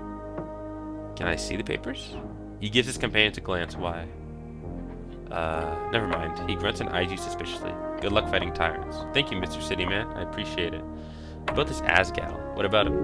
Asgal Ashmask is a very controversial figure in Dwarven, as well as history. I like him. He seems cool. Like? He's Asgal, the great, the kind, our liberator. I apologize. He is cool. Yeah, very. I gotta ask though, is this a religion? Most certainly not. He scoffs in your general direction. Is it a cult? I don't know who you've been talking to, Mr. City Man, but let me assure you, Asgal was no god or demigod or anything related to it. He was just a simple man with a dream of a fair and just society. Nothing more. He is infuriated, not because of you, but because he has defended this position many times. About the rally, guys. You know what? Let me see if I can talk to her. That orc lady. Maybe I can learn something. Ooh, some incense. I'll use some, actually. Cough, jeez. The orc observes you with great interest. Hello, I'll behold you. Not bad. Orc, Fellfolk, level 4 fighter, a traveler. She is not settled here. Her belief is weak, she does not use it. Her religion is power. Is she evil? No. Perhaps an arbitrary arm of an institution, but no mere puppet. On the edge of the ruinous amphitheater, you see an orc sitting on one of the many loosened stone blocks. It looks like she's waiting for something, or someone. She hides it well, but the orc is stressed. Perhaps it has to do with the dwarves. Exuding an air of authority around her, the large woman gives you a wry smile. Her tusks are gleaming. You spot the merchant's mark on her sleeve, a heart with the initials of the Norvikian Free Strider Regiment. What's this? Not often we get Earthguard around here. She presents her palm to you. Vera is my name. I am second in command guild agent of Tolstad. Nice to meet you. Be nice to her. She's a Free Strider. Make sure she knows you're a cleric. The showing of a palm is a casual cultural gesture, greeting and reads. Do not grab her hand. That's not what it is. I'm Ragan. Hello, Ragan. She shoots you another smile, waiting patiently for you to say anything. I'm in here on important business. Business, you say? Fascinating. Perhaps I can be of service, Earthguard, for your business? Where's a goblin chieftain? Lady Sageleaf? She's just head down these stairs. Good luck getting an audience, though. By moving your eyes to the side your head to the side, and using your eyes to look south, you see a garden of some sort. You can see a goblin or two on the ramparts. Is she busy? I sure hope so. It took us months to get in a room with her to discuss some renovations and the holes. If she's not busy, she's a bitch. Dragon of Stolstad, my ass. She catches herself from releasing any more profane comments. Anything else? She looks annoyed now. Tell me what you know about the tea shop business. The tea shop that blew up, she says. Sounds like a magazine tale. Magazine, a periodical publication generally containing short stories, adverts, investigative journalism, and/or erotica. I heard it was an accident. The Post mentioned it in passing. Minor mishap, I believe was the official quote. Although from what people tell me, it was quite the explosion. Anything else you know? No, I'm afraid not. I was away at the time of the explosion on the North Wall. North Wall, one of the 5 districts in Norvik, known as the industrial district for its many factories built along the river. This is where you live. Anyone who calls it the North Wall is probably not a local. Everyone who is cool calls it North Wall. Just North Wall. Am I getting pinged? The sign of an outsider. She calls it the North Wall instead of just North Wall. She looks inland. I did see the smoke. It was a clear day. What do you think was the cause, Earthguard? Maybe it was the tea leaves. The leaves? Maybe they caught on fire, since they're so dry. And also leaves. Interesting theory. I've yet to hear of a tea leaf able to cause such a blast. If you find one, let me know. That would do wonderful in war. She smiles. I'm sure the company would love to sell it. Hold on. Are you here to investigate the tea shop? She's a free strider, so why run? Stand against her. She has no right. No. But actually, she says, holding out her hands. Maybe? Is that a maybe, yes? Nice weather we're having. Are you here for the tea shop? You look lovely today. Thanks. Are you here to investigate the tea shop? I'm here to do business. With the tea shop? The one that blew up? A master of speechcraft. You can do nothing. I can sneak away. No, I can't. Quick, sneak away before she can do anything about it. You glance to your back, carefully preparing to take the first step away from the conversation. Earthguard, a voice says, startling you. No, don't stop. Come back. Please answer my question before you leave. Damn it, her voice of reason is too strong.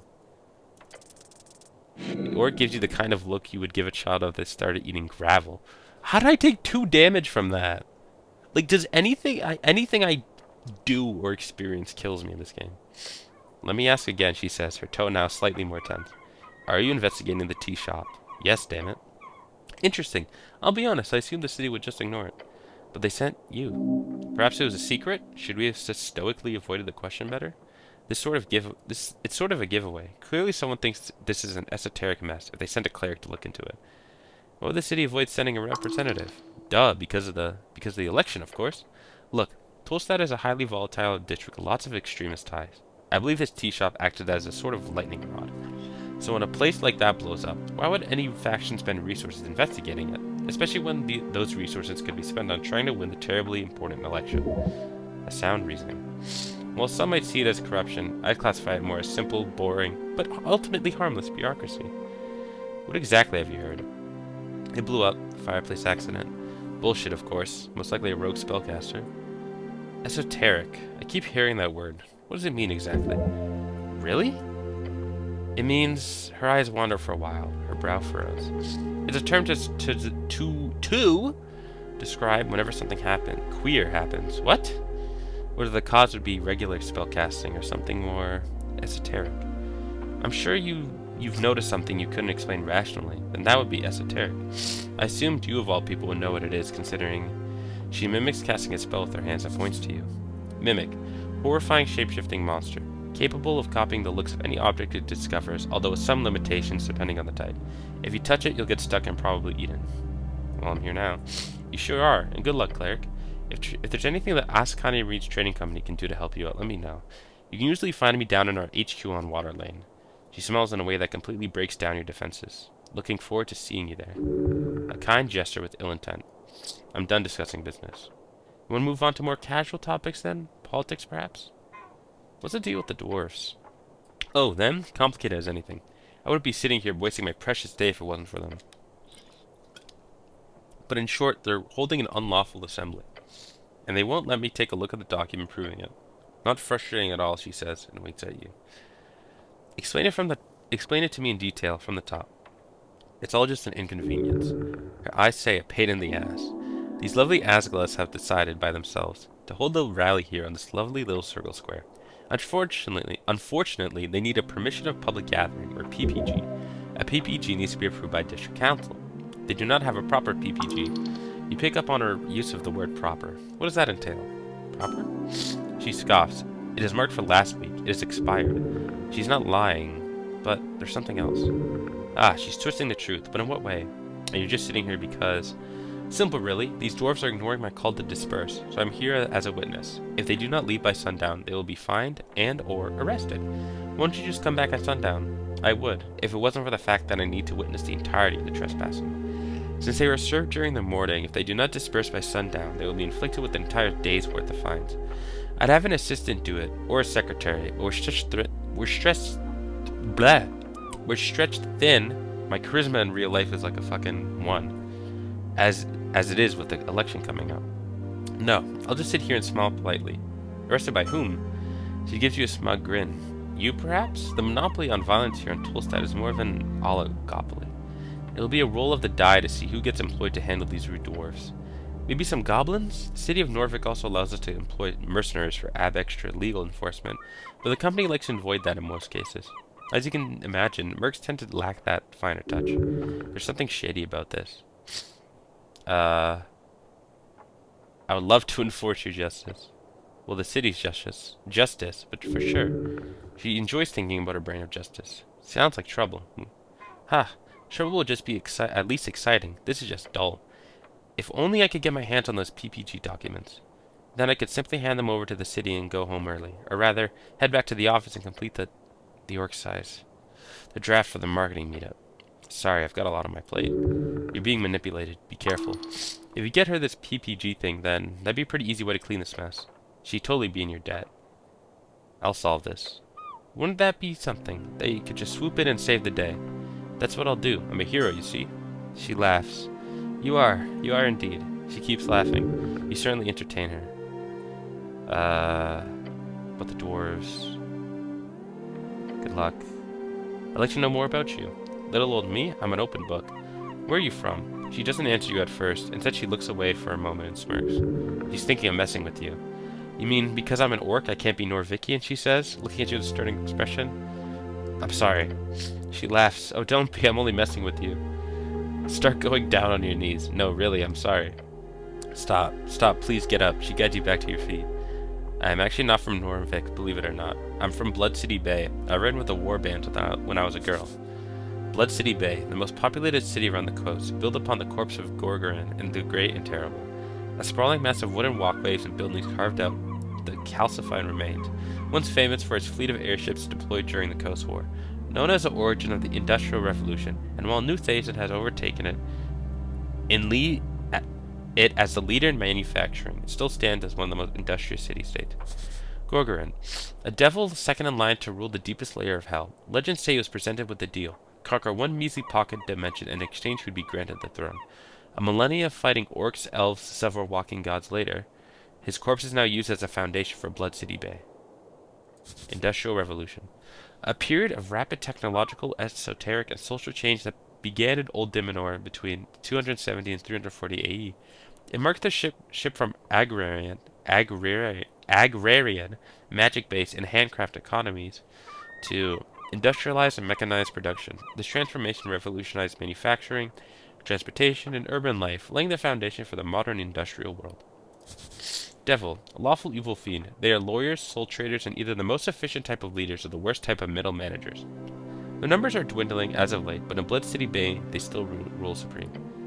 They took me all around the coast, she explains, far from the cursed plains of Feltyre. Feltyre, one of the 8 bands alongside the coast, a land half ruined from millennia of warfare. Its red lowlands account for a quarter of all the food production on the coast, all flowing from the trade ports in Blood City Bay. The name Feltyre either originates in Orcish as high place or bad fort and fertile, or hillland and goblin. It is hotly debated. Feltyre, a land of elven ruins with magically fertile lowlands in between. In its center sits Blood City Bay, the largest city on the coast, built out of the corpse, or rather just the head of Gorgorin. And Gorgorin is of course the archdevil come to conquer Yor during the Gate Era. In fact, his death at the hands of Orcish Queen Mother Demigoddess marks the end of the Gate Era itself. Gate Era, the first out of the 5 eras, when Yor crafted his realm and the gods fought to bring order. That was the Gate War. Gate War, the legendary conflict between the beasts of yore, the original gods, and the many others who tried to take over yore towards the end of the Gate era. We have little information about this conflict, but it is known to lead to the closing of the gates and began the Fade Era. Fade Era, a period lasting approximately 1,110 years, if you trust modern scholars. The Second Era, also known as the Fall Era, named after the slow decline following Yor shutting his gates, ended around 1,000 years ago. Beasts of Yor. Beasts of Yor, a term for the sentient folk who aligned with Yor during the Gate Era, also known as the Antisepalaean folk? Most are gone today. Antisepalaean folk. Most old Dimidone. Old Diminorian term, meaning before the closing of the gate, used to refer to those who lived before the end of the Gate Era, exactly 2,027 years ago. I don't know why I started saying it like 2027. The closing. A term for the closing of the gates, the event which ended the Gate Era, occurred exactly 2,027 years ago. But you already should know this, of course. You were hired during the Third Revolutionary War in Reeds. When it was over, I stayed behind. As she speaks, you see her eyes glimmer. All those memories coming back to her. She's seen a lot. Those were the days. What's it like being an orc in Norvik? My kind is quite rare, so, she mumbles, her gaze trailing off towards the horizon. Some sadness, loneliness. You feel terrible for her. The occasional comment does sting a bit. I've gotten used to it. How nice of you to ask. Yes, I'm a wonderful person. Your comment elicits a spontaneous laugh.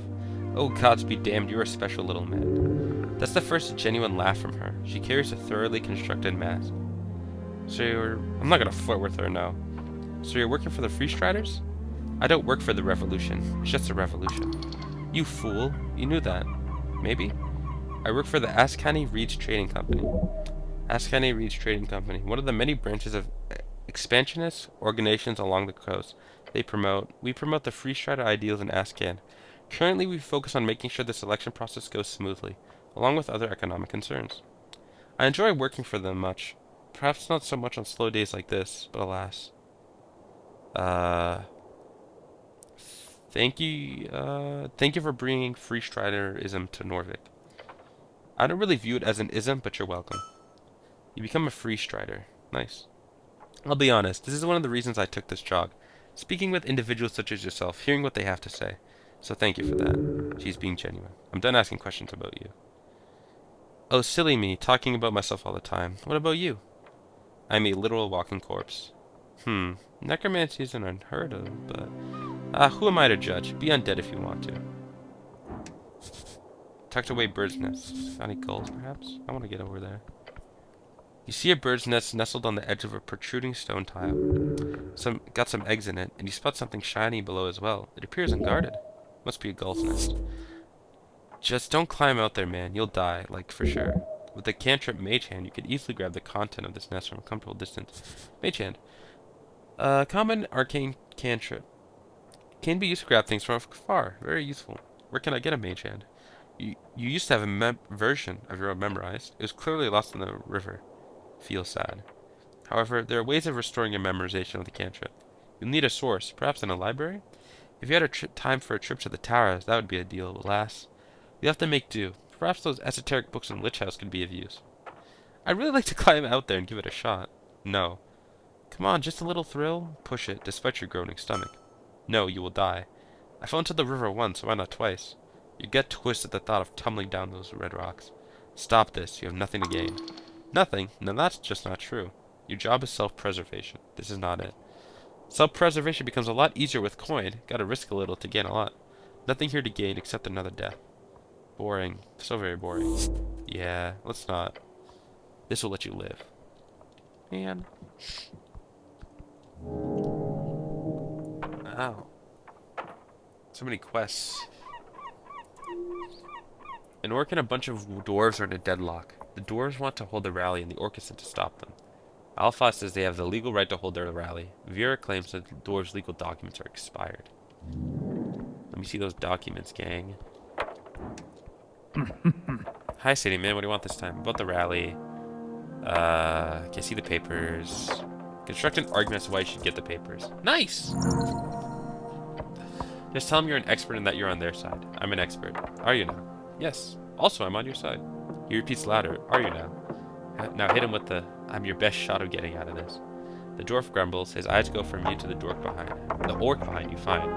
The dwarf sighs and grabs something in his pocket. He hands over the scroll. I trust you with these documents, Steamman. Oh boy, if you hand those over to the orc, this could be all over right now. Tell us we're in the wrong. I dare you.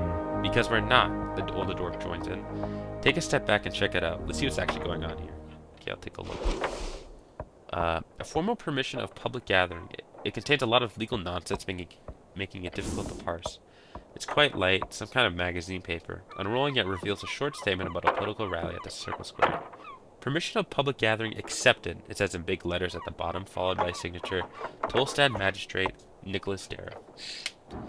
Examined in detail. Have I seen this kind of document before? Yes, often. In your scribing duty, you've signed these a number of times. Cool document. I don't like it. How come? Because it's a legal document, duh. Bad vibes. Fascinating.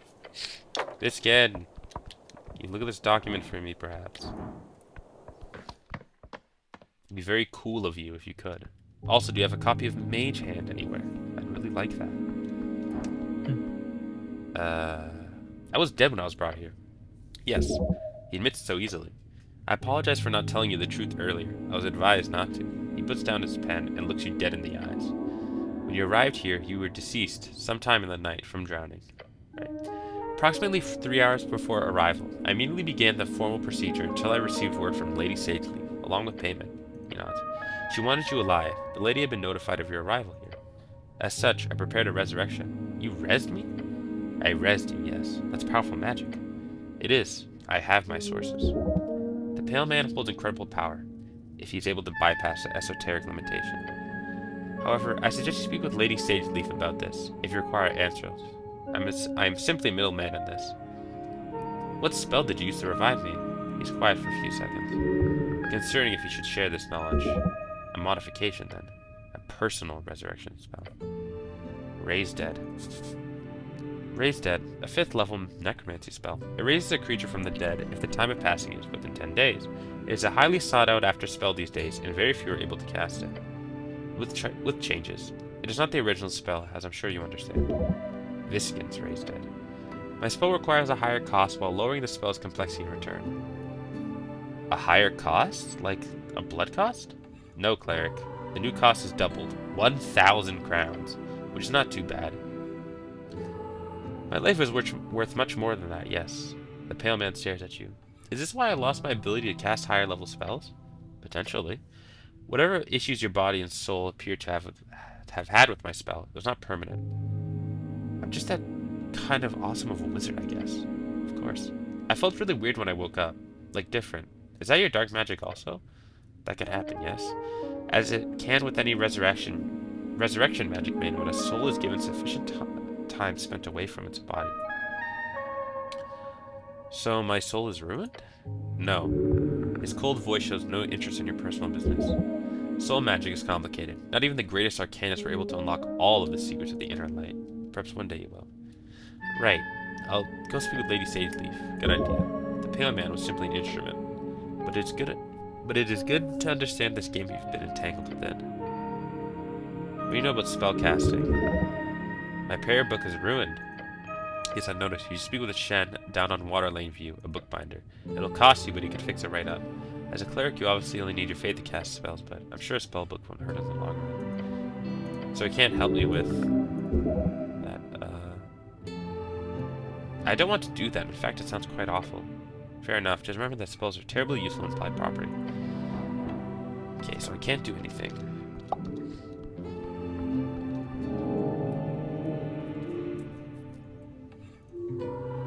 The merman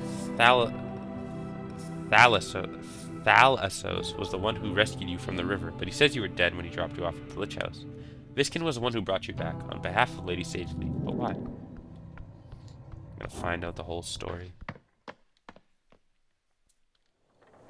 So he can't help me with that, so I guess I will just... Spellbook, actually. Okay, I have all these spells. Let's read this document. Examine it in detail. Little close. You scan the text again, checking for spelling, phrasing, and terminology. It is perfect, not a single error, except the date. It says the rally is supposed to be held on the 16th. The document is perfectly legal, but it's expired. Look at the dates. Yeah, it's expired. Damn. Hey, man. Mr. City Man, what do you want this time? I checked out the papers. He takes a deep breath. Okay, what did you find out, City Man? Yeah, these papers are expired like last week. He takes the papers and shakes his head. With a groan, he mutters, I know, but the date is just a mistake, you see. I personally had it signed by the magistrate 2 days ago, after the supposed expiry date. You should have checked it more carefully. I did, when I turned in the application. This error only appeared on the document I got back. I'm not at fault here. Bah! The dwarf shouts into the amphitheater. It doesn't matter. Whether Darrow fucked us or not, we're here and they can't make us leave. He gives you a menacing glare, and I hope for your sake you're not the sorry lad she's hired to do the deed. I'm the dispenser of justice. Good, then tell that orc-free fucker to leave us be. He speaks on the ground. Fanskap. A dwarven word meaning something along the lines of devilry. Common curse word. That was a swear word. He could tell because of the way he said it.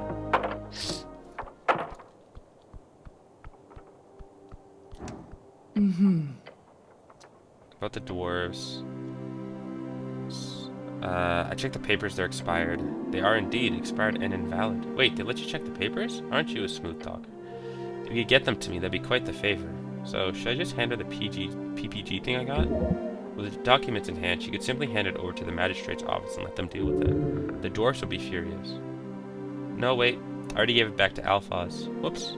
True. Good. It would have been dishonorable to have handed it off in that way. I spoke with Alphaz. Oh, did you now? Both these sides are useless and ignorant. The situation is a bit complicated. I agree. That does not change the outcome. We have to draw the line somewhere, don't we? The dwarves need to go. Agreed. If you really want to do me a great favor, then you may drive them away yourself. Ask for a reward, quick. I will do it if there's a reward. Greedy, are we? Good. Yes. If you manage to solve this for me, I'll make sure you get a payout. Under the table, of course. That can mean anything, but anything is better than nothing. Guys, you gotta go.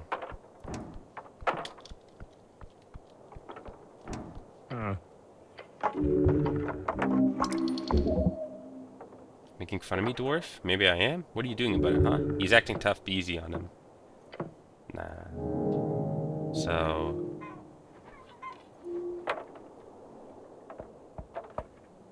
The city is... Wait, this is called democratization. The city is changing, as are you. You've always been volatile in your political views, but now it's time to choose for real. You've unlocked the ability to ask people what they are voting for. A deep urge inside of you is calling. You need to ask. You must ask. Over and over again. At least 20 times. Okay, 10. You've currently asked people 1 time. Mr. Cityman, what do you want this time? Oh man, huh? In the old country, yeah. That doesn't matter here. I'm just a foreman of the Tolstadt district. Doesn't matter. If he's a noble, he must be rich. Foreman? I've worked my whole life for the movement. I've earned my tithe. Tell me more about yourself. Huh? Why? Good questions. Leave this dumb dwarf alone. What? Why are you asking about me? I'm interested in you and your backstory. And why should I tell you anything? I don't know. Okay then. Okay, about the rally? What is it? Supposed to Agent Vera. Really now, what did the brute say? This dwarf is pulsating with the surge of masculinity. This might be the start of a fight if you're lucky. If you don't leave before sundown, you'll be fined and arrested. Oh yeah? Will you do the honors then, Mr. Cleric City Man? Your chuckles among the dwarfs. No, but you'll get someone to do the job. Someone, huh? Some grunt with a paycheck, I bet. Bah, and you'll probably get a massive fine or jail. The other dwarfs start grumbling among themselves. Hey, he says, leaning in. What do you expect me to do, huh? These boys are counting on me. Leave them be. Why not? They'll be chased away eventually. It's not your problem. He's standing here for pride, and nothing more. It is only good for the cause and for his men if they leave at this point. You must show him the truth. As terrible as it is, leaving is the best option for these poor activists. Staying is useless. Those are your words. But to me, to us, it means everything. He glances back at his crew, his boys. His men. They look up to him. He cannot be weak, ever. Show him why it's in his best interest to leave. Yeah, that's pretty good. You search the possible things you could say to narrow it down. The dwarf is clearly in a sensitive situation. He needs to appear a strong leader, one standing against tyranny. You must show that you are on his side in his battle against oppression. Don't put your boys in danger because of your pride. You see thoughts starting to swirl behind the dwarf's dark eyes. He turns to his companions and raises a hand. Boys, we're leaving. Disgruntled as they are, none of them complain too much as they pack up the tools and grab their green banner. Before setting off, Alphaz gives you a stern look. You're a strange lad, but I see you're nothing like her. If you want to do some real good on Tolstad, then join us. Find us down on the crossing. He nods and walks away with his band of unhappy dwarves. Finally got rid of him. Phew. Let's go talk with the orc again. Nails beware. +1 constitution. Advantage in situations where you might need a hammer. A simple hammer could be useful in a manly pinch. Not good for a fight, though. I see. Level advancement. Make me smarter, please. Yeah. Uses. Higher intelligence lets you prepare more spells, think, plan, and execute an actual plan.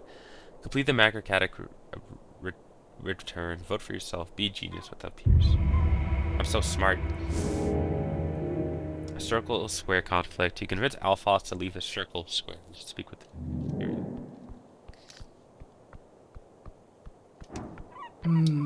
I have to say, with all due respect, well done.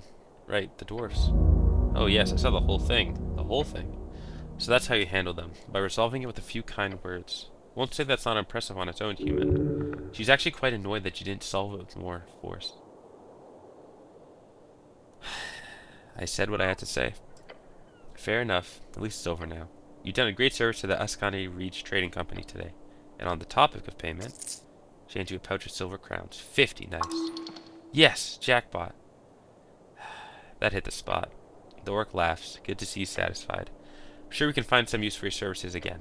She gives you a kind smile. May Earth smile upon you. And do visit our trading post down on Waterlay if you have the time. I would love to see you there. She would love to make use of you there, for profit.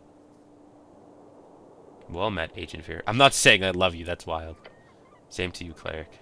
Now it's just you, alone in the circle square. Quest complete. You managed to get the Asgal dwarfs to leave the circle square, but at what cost?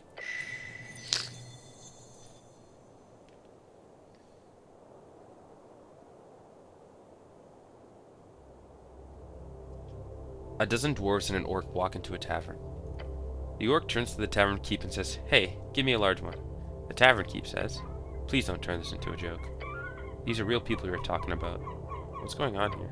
Let me continue. So, the dwarves go. The dwarves have struggled as a minority for decades. They deserve respect, nothing less. No, really, what's going on? You're divided, but a truth will be achieved. Whatever. Look, the gist of the story is the orc is hard at work improving this shitty little city. The dwarves are annoying and stupid. Got it? You believe for a second the orc wants the city to improve? No, you've seen too much to ever believe such a lie.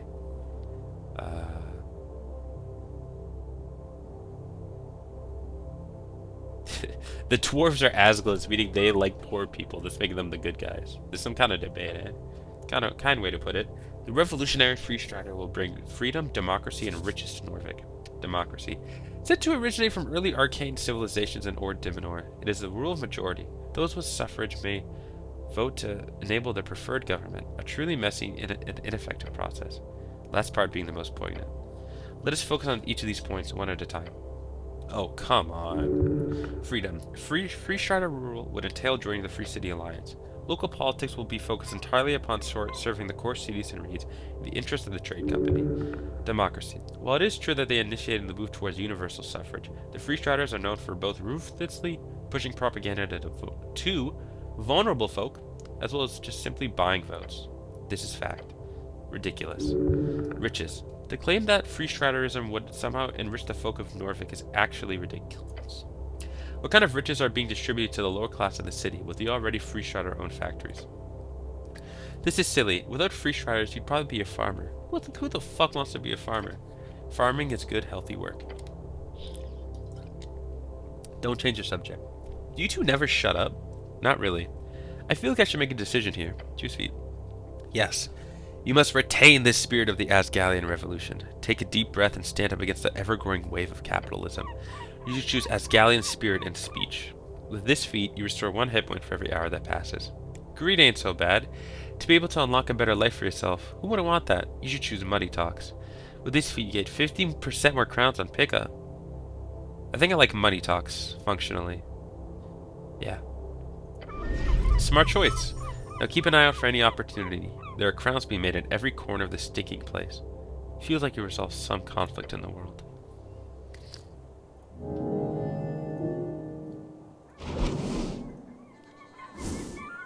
That's swell.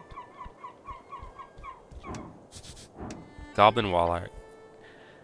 A green face is splattered across the facade, staring wildly toward a flaming sky and the dragon spread across it. Or something like that. What does it mean? It represents a devotion, albeit in an asinine way. The coins stand for all the fat loot the dragon brought to her people. You'd get behind that. The melting rocks. What does this mean about the state of Norvik? Nothing, really. All folks seek a belief. They have simply made one out of this supposed dragon lady. A coherent thought from the red one. Impressive. They should worship Earth instead. There we go. Back to insanity. Place your hand upon the wall. Take a step forward. The painted stone surface is smooth. This is no cheap dwarven rock. This is Gate-era architecture, disguised among the rest. You feel an esoteric urge to communicate with this object. Tell me your secrets. Aw, man. Your focus falters. There's nothing to answer you, but something is there, beyond the silent heartstone. Try again tomorrow, perhaps. I think I'm going to leave it for there today. Throat's getting tired, I'm getting hungry, and I've been at this for 2.5 hours, but honestly, this game is very cool. Very cool and fun game. A lot of yapping, a lot of reading, which I always like. But yeah, thank you to anyone that may have stopped by, even if it was just for a second or the whole time. Very much appreciate it. I'd like to continue streaming this. Probably will again tomorrow. So yeah, peace.